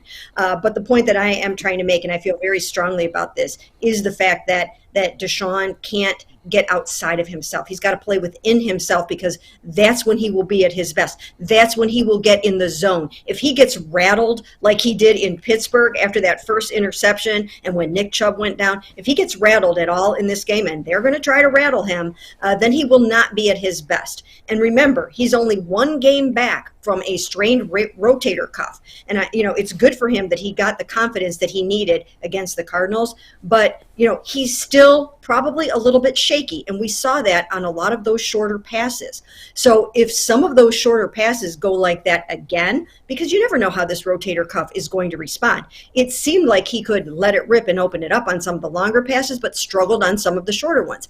They're going to make him get the ball out quickly. They're going to pressure the heck out of him. And by all means, they are going to try to hit him and get him as rattled as they possibly can. They're going to disrupt this quarterback. I'll tell you what, that's what they're going to try to do. And they're going to try to use James Hudson to do it, and anybody else that they possibly can. And Deshaun Watson has got to stay poised and calm and make the plays that he knows that he can make. And if he does that, then I think he has a chance. Mary Kay, when you look at the 28-3 loss, what were some of the key things that stood out that you think the Browns have fixed and will be better at moving forward? Well, they're going to have to be able to stop the run this game, and they did not do that the last game, and it kind of caught them off guard. And then they kind of sprung a leak again in the run game in the previous 3 or 4 games before the Cardinals game. So they're going to have to batten down the hatches there in the run game. And now, as we know, the Baltimore Ravens have a new Rookie of the Week rusher in Mitchell, who's out there, rushing for 138 yards against the Seahawks. And, so it's going to be very, very challenging for the Browns to be able to stop the run, because it's going to come from a number of different places, including, of course, Lamar Jackson. So they're going to have to take care of that. They're going to have to make sure that, now they're going to have Odell Beckham Jr. to contend with, and they didn't have that in the first game. They're going to have a couple of other things that they had to deal with. I think the Ravens are healthier this game, and Lamar is more well-versed in Todd Monken's scheme. Todd is bringing out the well-rounded quarterback in Lamar Jackson. He's turning him into a really nice passer, as you can see there. 71.5 completion percentage, 9 touchdowns, only 3 interceptions. Now, the Browns defense, they are getting takeaways now. They're getting those takeaways, and they're going to have to continue to do that. Miles is going to have a game of his life. He's going to have a game for the ages, a generational edge rusher type of game. I mean, this is going to be the kind of football game where your stars are going to have to shine and come up big. Mary Kay, one guy that we talked about, you talked about the Baltimore Ravens run game, but the Cleveland Browns rushing attack has been consistent. Still missing the punch that Nick Chubb offered. I've liked Pierre Strong. I think that he's deserved more carries. He did his thing in Seattle, and then the next game against Arizona, it seemed like he only had three carries, and the bulk of the load went to Jerome Ford. Is there a reason Kevin Stefanski is invested in Jerome Ford? Because a lot of people are saying Pierre Strong looks like a guy that could be a back that really runs hard between the tackles and picks up some nice yards. Well, I think they're trying to some degree to stay true to the fact that Jerome Ford is their lead back, their workhorse back, and they want to give him the opportunity to be everything that he can be. But as you mentioned, Pierre Strong provides speed. He provides good hands out of the backfield, a nice changeup to Jerome, helping to keep Jerome fresh when he's coming off of a high ankle sprain or still dealing with a high ankle sprain. Completely different style than a Kareem Hunt, who is your bruiser and your power back. So I think the three of these guys make a really nice committee, and I think they will be able to keep the Ravens off guard a little bit. So I think they're getting the running game accomplished. I always thought that they would. Nobody can be Nick Chubb in and of themselves, but when you put all these guys together, they are getting the running game accomplished, and they're number 3 in the NFL right now in rushing yards per game. So it seems to be working. Mary Kay, what is the status on G. New? I mean, Cam Mitchell came in there, and I thought he played very solid. I know he can hold it down against Baltimore, but is G. New coming back this week, or what's that about? Well, he's going to want to, and if there's any way he can, he will be out there. So, I think he'll have a chance. We'll know more on Wednesday. He's not going to want to miss this game against the Baltimore Ravens. There's no question about that. But you're right. Cam Mitchell graded out really, really well in that game. And, he can hold down that nickel spot. But again, I think that we need to temper the enthusiasm of the performances that we saw against the Cardinals just a little bit, because this is going to be a completely different level of football on Sunday in Baltimore. Mary Kay, one of the things that we've looked at closely is this defense, and I think it was the top 3 of the top 4 defensive performances in terms of net yards allowed have come from this Browns defense. I keep wondering, have we seen the ceiling to this defense? Because they were missing the turnover element. Now they've thrown the turnovers in there. They're setting the bar pretty high. Can they play any better? Yes, they can. They absolutely can. And we haven't seen the ceiling for this defense yet. And here's why.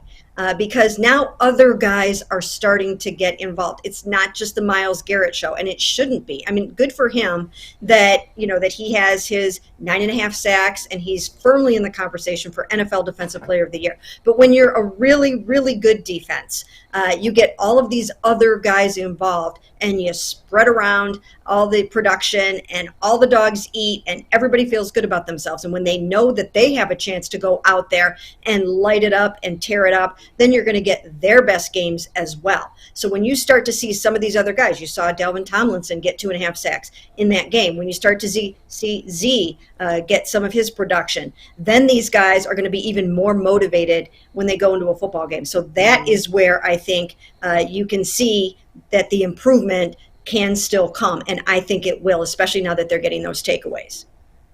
It's hard to imagine this defense can get better, but she makes great points. If everything is clicking, then there's still some room for improvement. I hope we see some of that against Baltimore. Well, speaking of clicking, is this the clicking week for Elijah Moore? I'm still holding out hope, Mary Kay. I stood on this show and said that this dude would be the key of this offense, and I'm waiting. I'm just, please don't make me look bad. Like, come on now. Is this the week? Mary Kay's not going to make you look bad. No, not Mary Kay. Elijah Moore is, though. I've been right with you on that, on the Elijah train. I have been right with you because I watched it from day one at the Greenbrier in practice, all the different things that they did with him. And so far, it hasn't popped. It hasn't come yet. He hasn't had his breakout game. But we must remember that the first half of the season had a lot to do with, in the beginning, they were trying to figure out, all right, what do we do with him? How does it work in a game? Let's get in the flow and see how this goes. And then they ran into quarterback problems. So I think the upside is still there for him to have a really, really nice finish to the season. And I think he needs to. If he wasn't going to, then they needed to go out and find another receiver, and they didn't do that. So he's got to elevate his game. They have to find ways to make sure that they're getting him involved. I think a little bit deeper for Elijah Moore is something that, that might work a little bit better for him at times. I would minimize the running for him out of the backfield. I would just focus on the shorter, intermediate, and longer passing game for him. And now Marquise Goodwin is in the concussion protocol, so you're going to need that element of speed. So I would go deep to Elijah Moore a little bit more than they have so far. Hey, we haven't talked about this a lot because the season is upon us, and in the middle of the season we're really game to game. But when you look at Kevin Stefanski, if the Browns continue to win, and in terms of the quarterback play gets better after all you went through with Nick Chubb and him being out and Deshaun Watson being out as well, and the job he's doing, if the Browns were able to make the playoffs, do you think he is in due for an extension or extension talks, which haven't happened with very many coaches since 1999? That's for sure. Yeah, I think so. I think he's done a really remarkable job this year, considering everything that's gone on at the quarterback situation. And again, when you look at this football game that they are about to play on Sunday, did anybody think that they would be without their two starting tackles and their four-time Pro Bowl running back in Nick Chubb? I mean, that's those are the pillars of your wide zone running scheme right there. So he's had to pivot a lot, especially in the quarterback situation. But I think he's doing a fantastic job with what he's had to work with. Really held it together during a very, very difficult and challenging time with Deshaun and the rotator cuff. But you got to bring it home. They have to bring it home. This is all, in place right now for them to make the playoffs, and they have to go do that. I think they will. They have a really good chance to do that. But they have to keep going strong. Mary Kay, obviously this team has struggled with turnovers this year, with taking care of the football. And I think last game, I don't think they had a turnover. What do you credit that to? Is it because Arizona is not that great of a team, or do you think that they really learned how to take care of the football?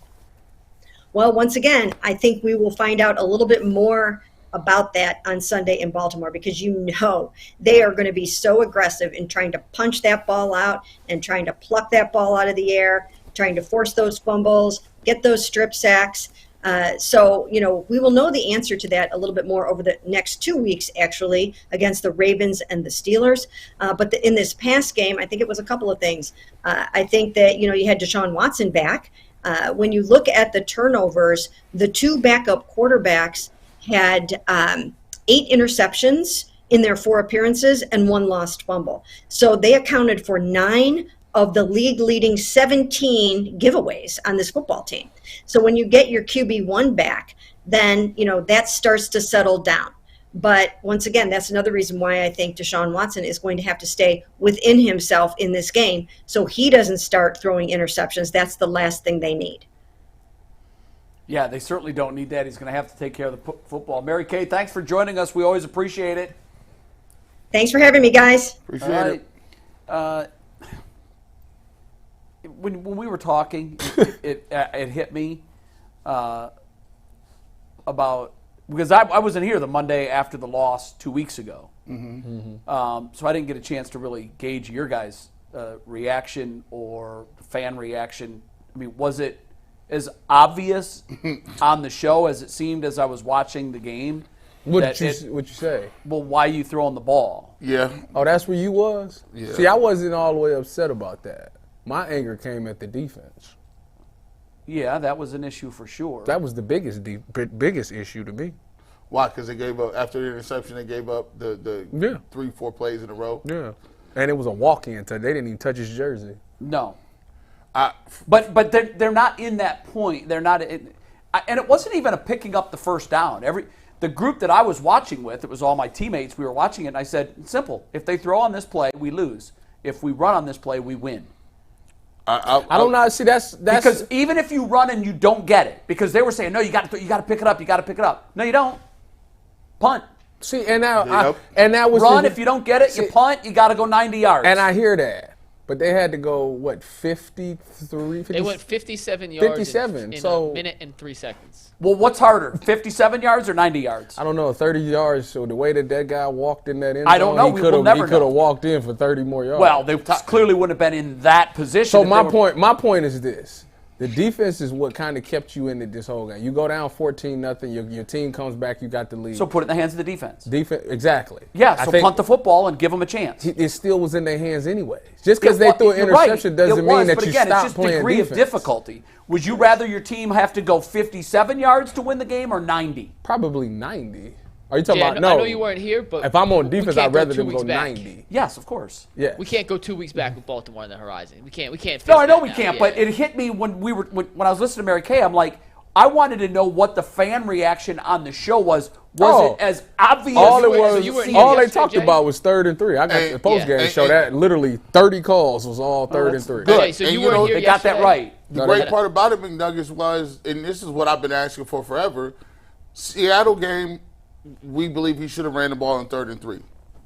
You notice I didn't say nothing about Jerome Ford having 2.2 yards per carry. Right. Right. He got 20 carries for 40 yards, 2.2 yards or something like that. Yeah, I just saw that. Yeah. Exactly. But here's the part. They did what they were supposed to.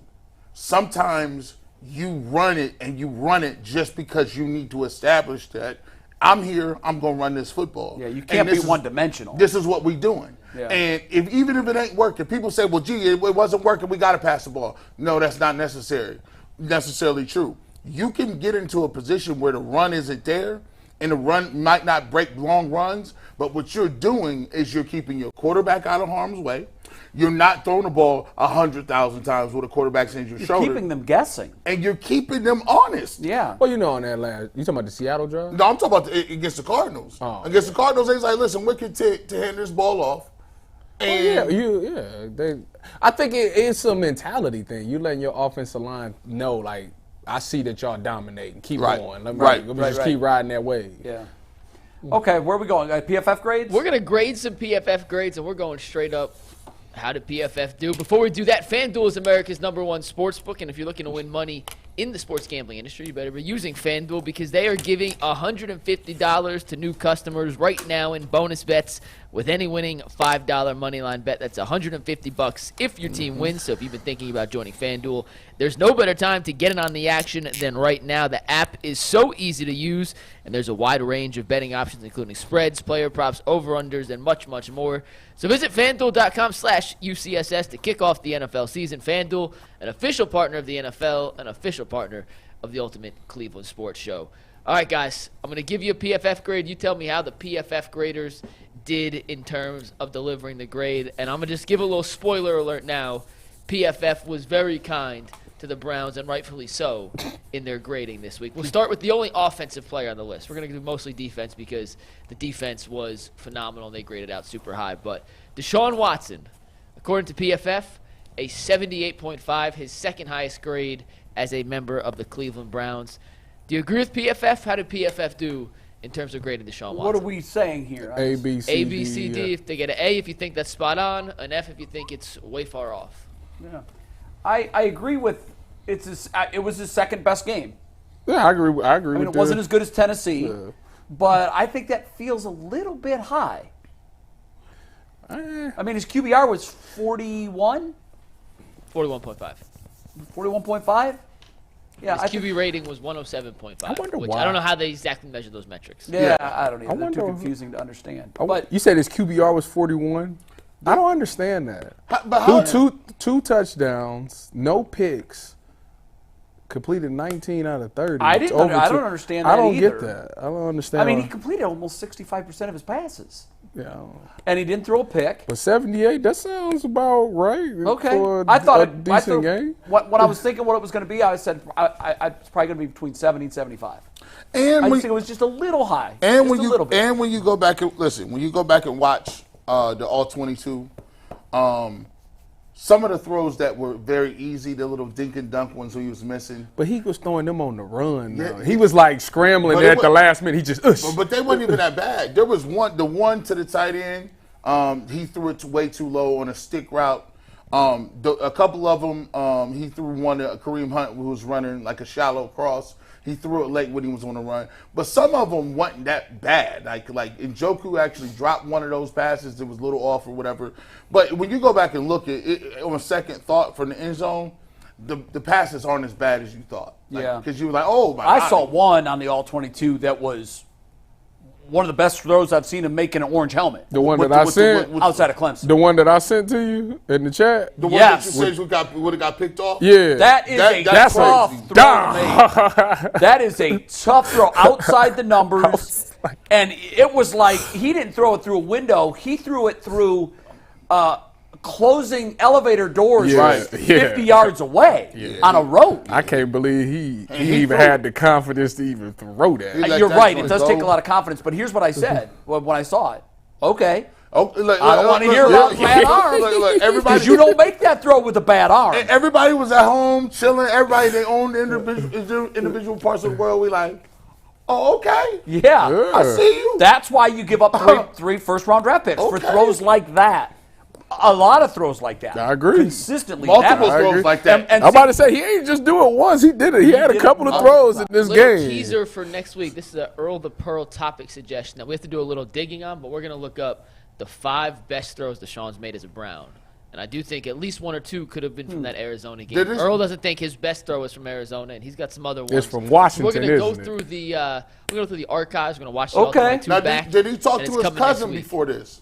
Is Earl, that? did you consult your ghostwriter on this? I don't have a ghostwriter. I can confirm that I own my own masters. All my tapes is mine. I am an independent artist, unsigned. Wait, what is this? This sounds to me like he's this got a is- burner account. Hey, listen, Nah, no. they at the tailgate. We was at the tailgate. I'll give you the simplified story. We was at the tailgate. We had to pull up on Earl's cousin. Earl's cousin, he's a legend down in the Muni lot. They cooking out, they grilling. Every game since '99. We come up to him, he say, "Yeah, my cousin, man." I'm like, "Yeah, Earl, man, good dude, bro. That's like my bro." He's like, "Listen, he's fraudulent." What? He said, all his takes are my takes. He calls me when he takes his daughter to school, and I'm telling him, we conversating back and forth. And by the time he get on UCSS or behind the glass, I'm hearing myself talk. I said, "So what are you saying, sir?" Sheesh. He said, "I'm saying I'm ghostwriting all them takes." I said, "Bro, I had to go. I had to talk Hey, to Jay, Earl." I told him he going to have to come see me for that. You know what I mean? Yeah, He going to have to come see me for check that. me out. So wait a minute. We then can blame him for your Donovan Mitchell tape. Donovan Mitchell tape. You off the hook? No, that's all me. That's the one that you should have said. Hey, you could have. He had a chance to roll on his cousin right there, and he didn't. That was He that was 10 his, toes. that was his viral moment. He's gonna keep that viral moment. I will too. We're Shout going to out go to to Earl's the cousin. defensive players for the Browns. We got a bunch of these. We're going to run through them pretty quickly, though. Once again, the Browns, according to PFF and according to the eye test, absolutely laid a you-know-what on the Arizona Cardinals. And did. the PFF grades back it. We're going to go highest to lowest graded Browns players from PFF. You guys tell me if you agree. Highest graded Browns defensive player. How about Taki? Really? 93 Whoa. grade. Really? 93. I didn't see don't- him as. How Did many? he, How did many? he have a pick this game? Yeah. He had a pick, yeah. How many? Yeah, but- how many plays did he play? 26 snaps. I don't know about that. Yeah, that's kind of mid. Yeah. No. We both on the same way. What do you got? C plus. Okay, you're being nice. I He don't, got we a all pick. agree. He did bait him. I mean, he had the pick. Yeah, he did. He It did. was a nice big move, but I don't know. I didn't see much. Maybe. Yeah, I'm It just wasn't a surprised. lot, That seems but it awfully wasn't high. a lot to see though. I would not have named him in my top 3, probably my top 5. I would have went straight I bet you D-line. I bet you the next 2 would not be who you have in your top 3 either. Wow. Number 2, the second highest graded Browns defensive player, Shelby Harris, 91.8. I mean, he had a good game. stood out. He had a there, good but- game. I don't know about no 91, but I like that. I You like do? that. I I had to go back and check that. I like that. I A got a on B that minus. one. I'll give got a him B an A on plus that. for sure. Like, What did you love about Shelby Harris? Man, listen, he set the tone off, man. Like, I thought his get-offs was much better. Like, the first few weeks of the season, he didn't have the level of get-off he was having in Seattle. I thought he did a good job starting the party off with the pass rush. He was in the backfield, and his penetration looked very well. And here's the thing. You notice he's getting more playing time now because Maurice Hurst is balling. He is playing. He's playing. Jordan Elliott is balling. Yeah. So for All of Shelby them Harris to balling. be getting this many snaps and then take advantage of them, he had the strip sack against the quarterback. He had a tackle for loss. I thought he was disruptive all game. All right, very good. All right, next up, the highest graded member of the secondary. Real quick, who do you think it is? Grant Delpit. 3 different answers? Martin Emerson didn't get thrown to. He had No, that's true. No So targets. it might be Martin Emerson. 3 incorrect answers. How about Cam Mitchell? A 91.3 in 36 snaps. What the hell are they seeing?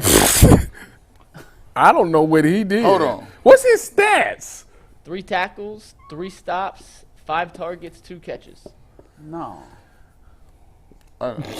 He allowed 7 yards on 2 catches. And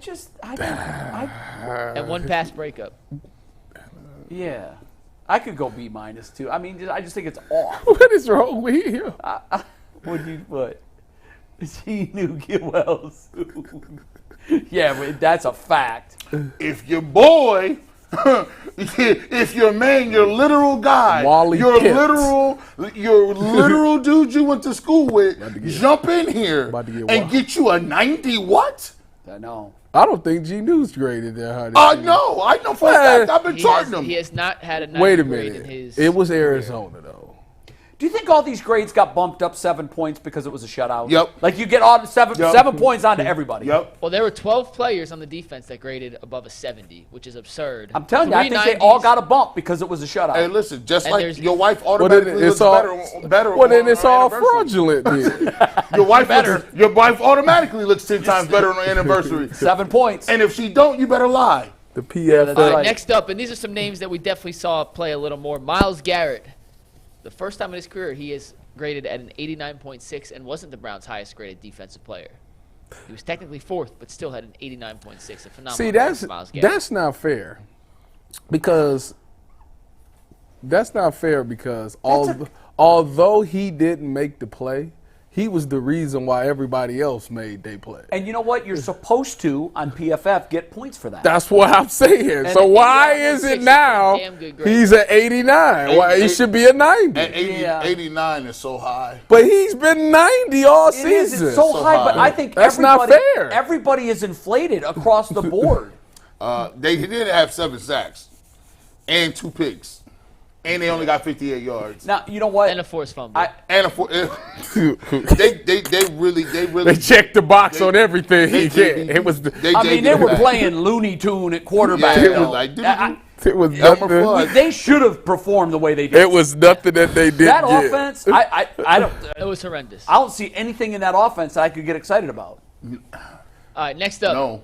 Zadarius Smith, 87.9. I was going to say he's got to be mid to high 80s. These are all in order. Like these are in order. I'm not Quiet as surprised by any of kept. these. Quiet. He 2 weeks back-to-back sacks. He's going to let me say this. Zadarius Smith going back to Baltimore. Zadarius Smith better be the Zadarius Smith that he was not in Minnesota.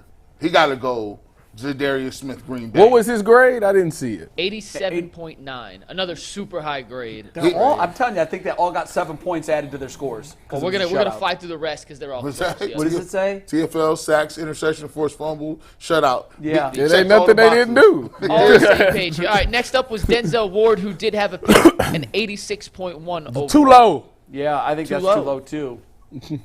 According to That's a PFF, C he allowed minus. one Ooh, catch F. for 14 yards on 4 targets, 25% catch rate. Too low. Yeah, one PBU, and the interception.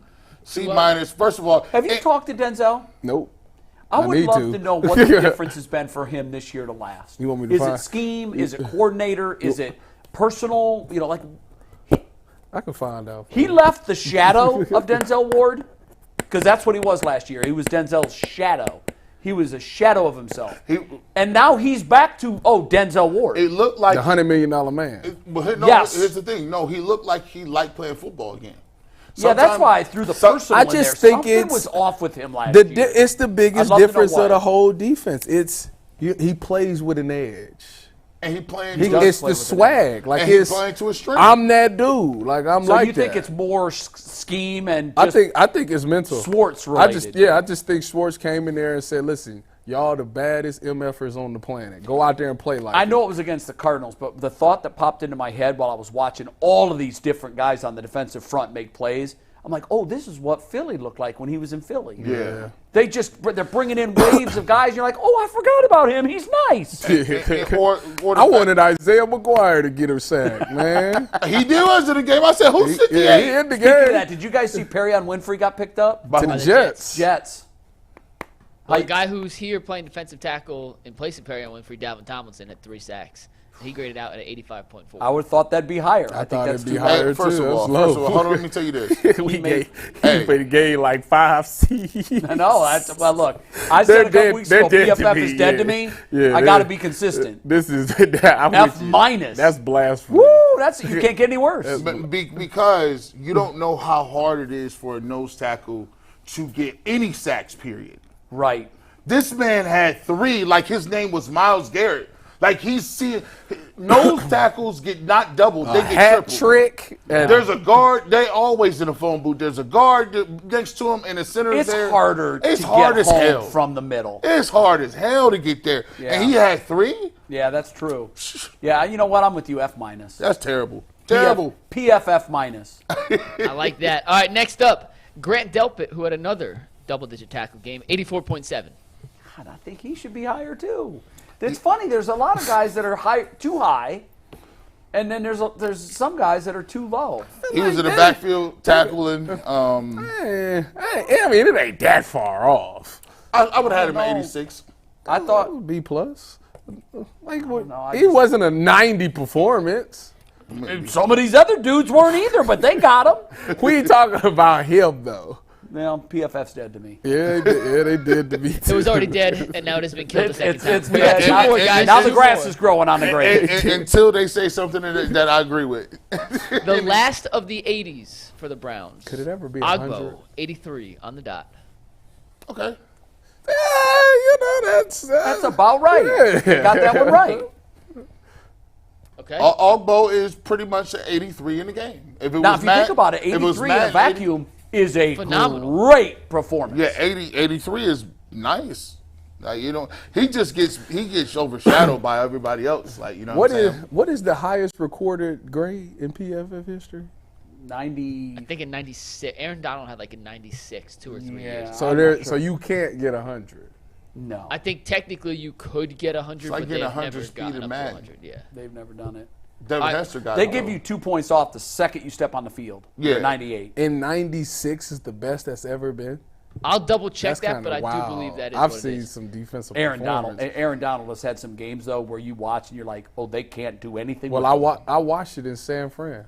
I saw it. watched him take our guard and throw him into our quarterback for a sack. I watched him tackle our running back in one motion and strip him in one motion. It was the unbelievable. What is it? Strength with him or instinct? Everything? It's hand placement and strength. Wow. When he took that ball from our running back, I didn't know he had it, first of all. Our running back like kind of went flying. He like tackled him and went down and it was one motion. Pulled it. Boom. He gets up and he got the ball. And I'm just like, oh my God, this dude crazy. Yeah, he's another I level. said he elite. I see why they talk about it. He's Yeah, elite. he's another elite. All right. According to PFF, the #1 overall grade, I am wrong. I found a couple. Andrew Whitworth, the left tackle for the Bengals, in Week 15 of 2010, had a 98.4 overall grade. Logan Mankins in 2008 had a 98.2. He was with the I'm trying to Patriots, see. right? Your boy Russell Wilson, Ty, in 2018, Week 5, 98 overall grade. No kidding. Wow. Vernon Davis had 98.4 is the highest ever. All right, last thing real quick. Any name we haven't mentioned that you think should be in the 80s? That should be in the 80s? So a couple options here. These are guys who graded anywhere from literally 78 to not so hot. But Anthony Walker, Thornhill, Emerson, JOK, Elliott. Yeah, where was Thornhill? Thornhill was a 72.8. He ain't get no action. No, I know. Amari Cooper. Emerson No, faced. he's just. No, he's just defense. Oh. Amari Cooper had the exact same grade as Deshaun. He had a 78.5. And the reason they gave him a 78 because there was 2 plays on the all 22 where He missed was the supposed to- block. Yeah, he missed 2 Yeah, blocks. He missed the block block. grade was Like there was And I 2 was guys. like, He missed the corner. ooh-wee. He didn't block the corner or the walk down safety. He Yeah. was like, doo-doo-doo. Yeah, he did. I watched it. I was in the booth. I was in the box behind Nathan and Paul. And I was looking at it. I was like, oh, he Olayed that Yeah, kid. He did. missed both of them. Yeah, he did. He was like, look. I didn't see want what that they smoke. Yeah, they missed DPJ on that one. He Yeah. won't no parts of that. No, I can't nitpick him because I mean he catches touchdowns. Is what he does. But DPJ was the guy that was having out there taking them charges. So Cedric Yeah, Tillman better you're right. he better step it up. Cedric Tillman missed one. No, Cedric Tillman missed a crazy block on the Nick Chubb direct snap fake reverse. Nick Chubb. This dude was supposed to block backside. He just walked right up to the dude and was like, plays over. His guy If made you the like tackle. Cedric Tillman and you like PFF grades, then this was not a great showing for the Rook. Oh, We got he- 10 minutes, though, before we read some Super Chats today, and the Guardians have hired a new manager in Stephen Vogt. We touched on it quickly yesterday. You didn't get a chance to chime in on it. Right. But I want to hear your thoughts on the Stephen Vogt hiring, and then I want to hear Tyvis and G on having a guy go from being a teammate to essentially a year later potentially being a guy's manager. This guy was in Major League Baseball in 2022, was a coach for 1 year, and now is the Guardian Yeah. skipper. So I want to hear your Jay, thoughts on the overall hire. I need you to tell and me what they something think on that good part. because I got thoughts. Well, I like him. Number one, let me get that out of the way. I liked him as a player. Great. I like the fact that he's a catcher. I think catchers make the best managers. Okay. They have an intimate knowledge of all of the hitters. I think the fact that he was in the game so recently helps him tremendously. He knows the strengths and weaknesses of all these hitters because as a catcher, you have to. You have to know that certain hitters don't like certain pitches, certain spots. He's only a year removed from that, so all of that intimate knowledge of the hitters is at his fingertips. So I like that. He's very well thought of. I reached out after he was hired to some guys that I trust implicitly, and they cover the game on a regular basis, and they say, oh, you won't find anybody that can say anything bad about him. He's a sponge for information. He's very smart. Here's the interesting thing to me. Trends are so funny in sports. They really are. You know, obviously everything's copycatted. You know, when something works, you go with it. One of the things that baseball had gotten to, and I think this is one of the bad things about Moneyball, was they told us managers don't matter. They told us that in the book and in the movie. They're just kind of a placeholder. The real brains upstairs with the Ivy League degrees will figure out and tell you what you need to do. Well, the last 2 World Series winners are 76 and 68. And Bruce Bochy and Dusty Baker don't exactly go on the analytics chart. Right. They use analytics to the right degree, but mostly it's gut, it's feel, it's instinct, it's knowing how to treat players, like Tito did. So it's funny to me that they've also been underpaid. I've always thought that managers were underpaid, but yesterday the deal that Craig Counsell got to go to the Cubs was sort of a seismic move in that spot. That's why the Guardians went with Vogt and not Counsell, because the price got too high for Vogt. The Mets were bidding for him, the Cubs were bidding for him, and the Guardians looked around and said, which of these is not like the other? Is this and they left the office. Is this a free agent bat? 5 years, Yeah, $40 we billion. don't give our players that much money. He switched it. So it's funny because, you know, the trend over the last decade was, oh, you can win with anybody at manager. And they tried it, and it hasn't worked out. It really hasn't. It has not worked out. And I think that Bochy and Baker have a lot to do with that. Obviously, they have a lot of talent. But this Rangers team that just won the World Series lost 100 games last year. And they brought Bochy in, and suddenly he waves the magic wand, and I guess managers do mean something. The Cubs figured that out. The Cubs said, we're going to go out and get the best available guy. And they Bull was shocked that they got rid of Ross. I was stunned. I got to tell you, I worked with David Ross for a number of years at ESPN. Mm-hmm. I know him personally. I think he did a great job in Chicago. And I when I saw it, clearly what they're thinking is, we got a chance to get a lot better. And they did it. Now, time will tell whether or not the move pans out, but Ross is the same thing. Former catcher, well thought of, and not very far removed from the game. I remember being upset that this guy kept hitting. I'm like, who's this guy? Yeah. Catchers are not supposed to be clutch. Why is he always on base? David Ross was a great player. Well, I'm and glad you great said guy, that. and I was stunned the Cubs fired him. Well, McNuggets had me thinking the other thing. He's like the Stephen Vault guy. He wasn't even that great of a catcher. And I was like, well, why would they? Yeah, a couple All-Star appearances. Because he was. I think he made the All-Star game a couple times. Yeah. No, he was a very good backup catcher, but he was a backup catcher for a reason. Backup catchers go to All-Star games? No, backup catchers don't go to All-Star games. And he said that, and I'm just like, if you want to call him a career Oh, you know what? backup catcher, I take it back. I'll be damned. He made 2 All-Star games. I told you. I thought he made 2. I even knew that. I was like, hold on, let me look at his stats. So Yeah, see, words matter. Words matter, bro. He's out here throwing that around like, yeah, he's a backup catcher. He wasn't very good. He got crazy, man. And you know what, too, on that note, oftentimes, Tito was a really, really highly touted player coming into the major leagues. Mm-hmm. He had injuries early. He wasn't a major league player. He wasn't a major league star. Yeah. He wasn't. Now, he won the Golden Spikes Award at Arizona State, or Arizona, one of them, for the best college player. Yeah. Arizona. He was a great college player, and he just had some injuries that derailed his pro career. But, oftentimes, great managers weren't great players. And I think, I'm fine with the hire. I think they got the right guys. Well, you talked me into it because, like I say, when McNuggets said what he said at the beginning, I was like, well, why would they get a dude? I'm like, why would they get a dude that?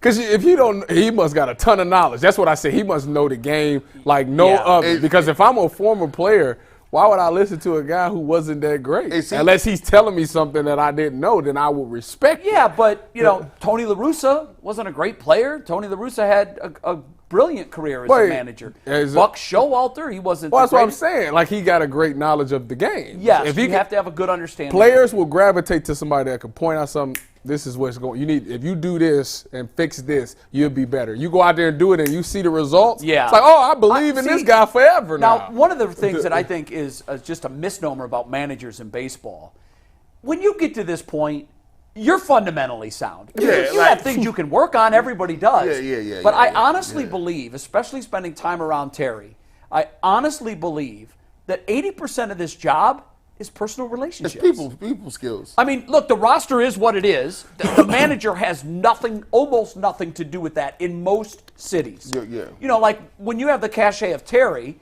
the front office is going to come to him and say, look, we like this guy, break the tie. Mm-hmm. Okay, so it matters then. But for the most part, incoming managers are handcuffed. Here's your roster, go win. That's it.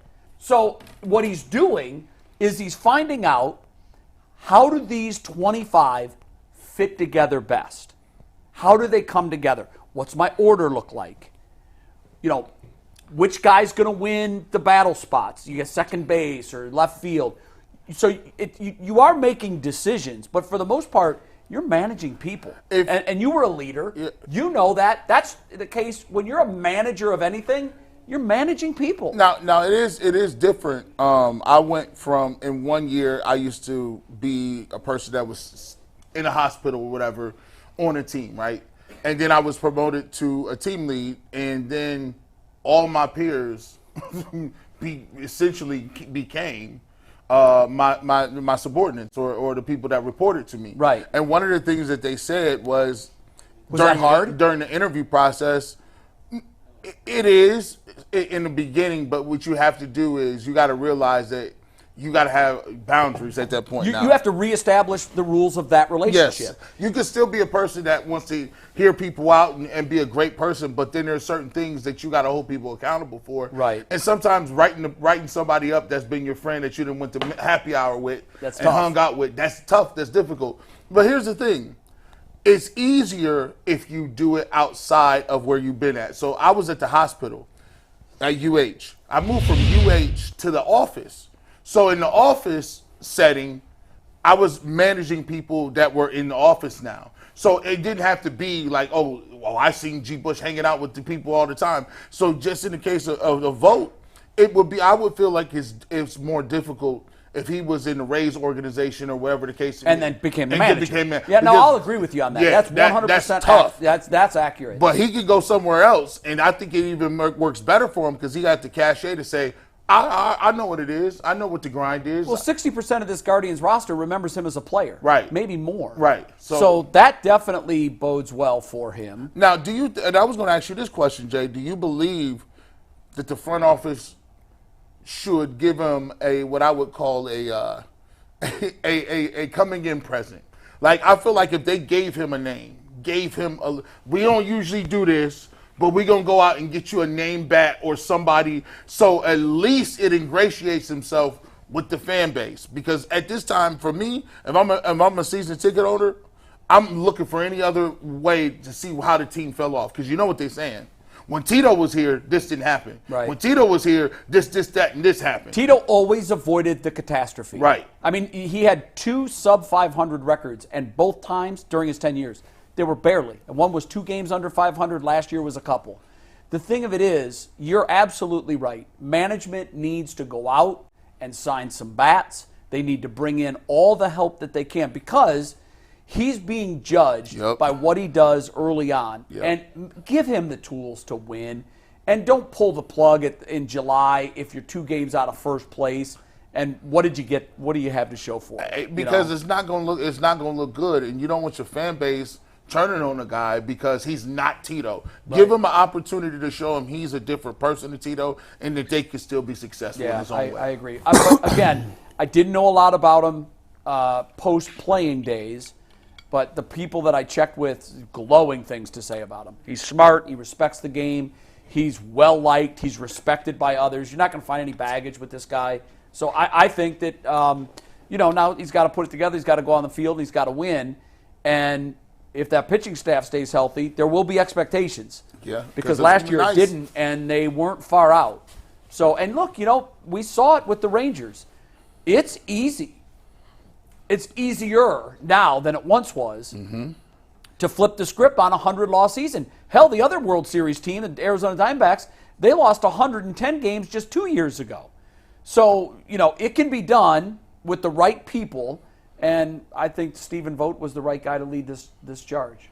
Go ahead, Mike. We got to get some Super Chats in before the end of the show. And whenever we read Super Chats, it's brought to us by our dear friends at PCC Airfoils. If you're looking for a job with career advancement and great benefits, PCC Airfoils is the leading manufacturer in Northeast Ohio. All locations at PCC Airfoils at Eastlake, Menor, Wickliffe, and Minerva are hiring for all positions starting at $18 and up. Plus, full benefit packages, paid time off, and a signing bonus. You can apply online at precast.com/careers to learn more. We got a couple we got to fly through. The first few are about Jay's beard. Damian Frederick says, Jay looks like Wilson. Castaway. He also says G. Bush hat. Professor Chaos says, since when did Brett Favre join UCSS? I got a lot of Brett Favre. I heard that a lot. Dontavius Winston says, PJ only threw screens and slants. That's why Jed Wills was good. Barely at the block. He'll go back to his old ways. That's a good when point. Watson's back in the lineup. Daryl said, Kool-Aid Mafia in the building. Jay is back. G doing G thinks. Tyvis bringing the energy. Let's go. Browns win 27-20 on Sunday. Wow. Colin Kovac says, G, what do you think about McKinley versus St. Ed's? Do the Bulldogs have a chance this week? Of course the Bulldogs got a chance this week. Who they playing? We just beating nations. We got St. Ed's this week. They got about 4 Big Ten linemen up front, though. Shout out to McKinley. I'm all dogs. They playing Eds? Yeah, the Eds is nice. But do the Cat and McKinley dogs own their own masters? Oh, my gosh. First of all, we're the Bulldogs, Earl. We're not no random mutts. So St. Ignatius is still went to the playoffs after Chuck Kyle left? Yeah, they were 2-8 though. Yep. They was what? Yeah. They were 2-8 and made the playoffs. Oh, they just letting people go now. In Division 1. What is this, participation trophies? What is this? In Division 1, yes. Yes. Man, we'll get back to this. I got a couple more Miss me. Super Chats real quick. Shame on y'all. Shame on y'all. Big Chuck and Lil John says, go Browns. What? Sleep Leo says, for all the dogs by Earl Drake Graham. Michael McGee says, Love the show, guys. Brings back the Cleveland sports opinions. Say it again. Watching Bruce Wait a Drennan minute. on STO. Please read that last one again. What he say? Sleepy Leo says "For All the Dogs" by Earl Drake Graham. Drake has a ghostwriter. Earl's got a ghostwriter for his takes. Oh wow. Big Chuck and Lil John. Oh my goodness. I'm just gonna read this. I'm not co-signed. I'm just reading this. Jay Wetton got a BBL, Botox, and a beard. Hashtag new character unlocked. Botox? I ain't got no Botox. Michael McGee You bring a needle on my face, you better watch out. Can we switch Dolan owners so the Guardians/Indians can spend? And Devoid Archangel says, Jay, is there anyone in the world you don't know? There's a lot of people I don't know, and I'm glad I don't. Listen, these super chats, y'all know the end of Jerry Springer where they get to talk about the people that was on the set. No. That's really Jerry Springer at the end where they crack jokes on the people that was on the set. No, I don't. Fans. I hardly ever watch that show. Man, come on, man. That's what that's this is. lowest common denominator television. It is. Listen, as a 4-year-old kid, he threw you out. He threw it at you because you're a middle-aged white guy. That's sad. He wants you to co-sign. Listen, knows Jerry as Springer. a 5-year-old kid, Jerry Springer, Maury, Judge Joe Brown, Judge Judy, Judge Mathis. That was the best thing. When did it come on? Channel 43? Oh, my goodness. Was that Channel 43 on the old thing? Your mom did not know you were watching all that. Yes, she did. I was at my grandparents' house, and they just cut it on, and I just sit there and just watch. Wow. Yeah. That's crazy. You got to grow up fast. But that's what Super Chats It was has a turned guilty into. pleasure when you would turn on the show, Jerry Springer. We'll see you in overtime. You get stuck because you knew there was going to be a fight.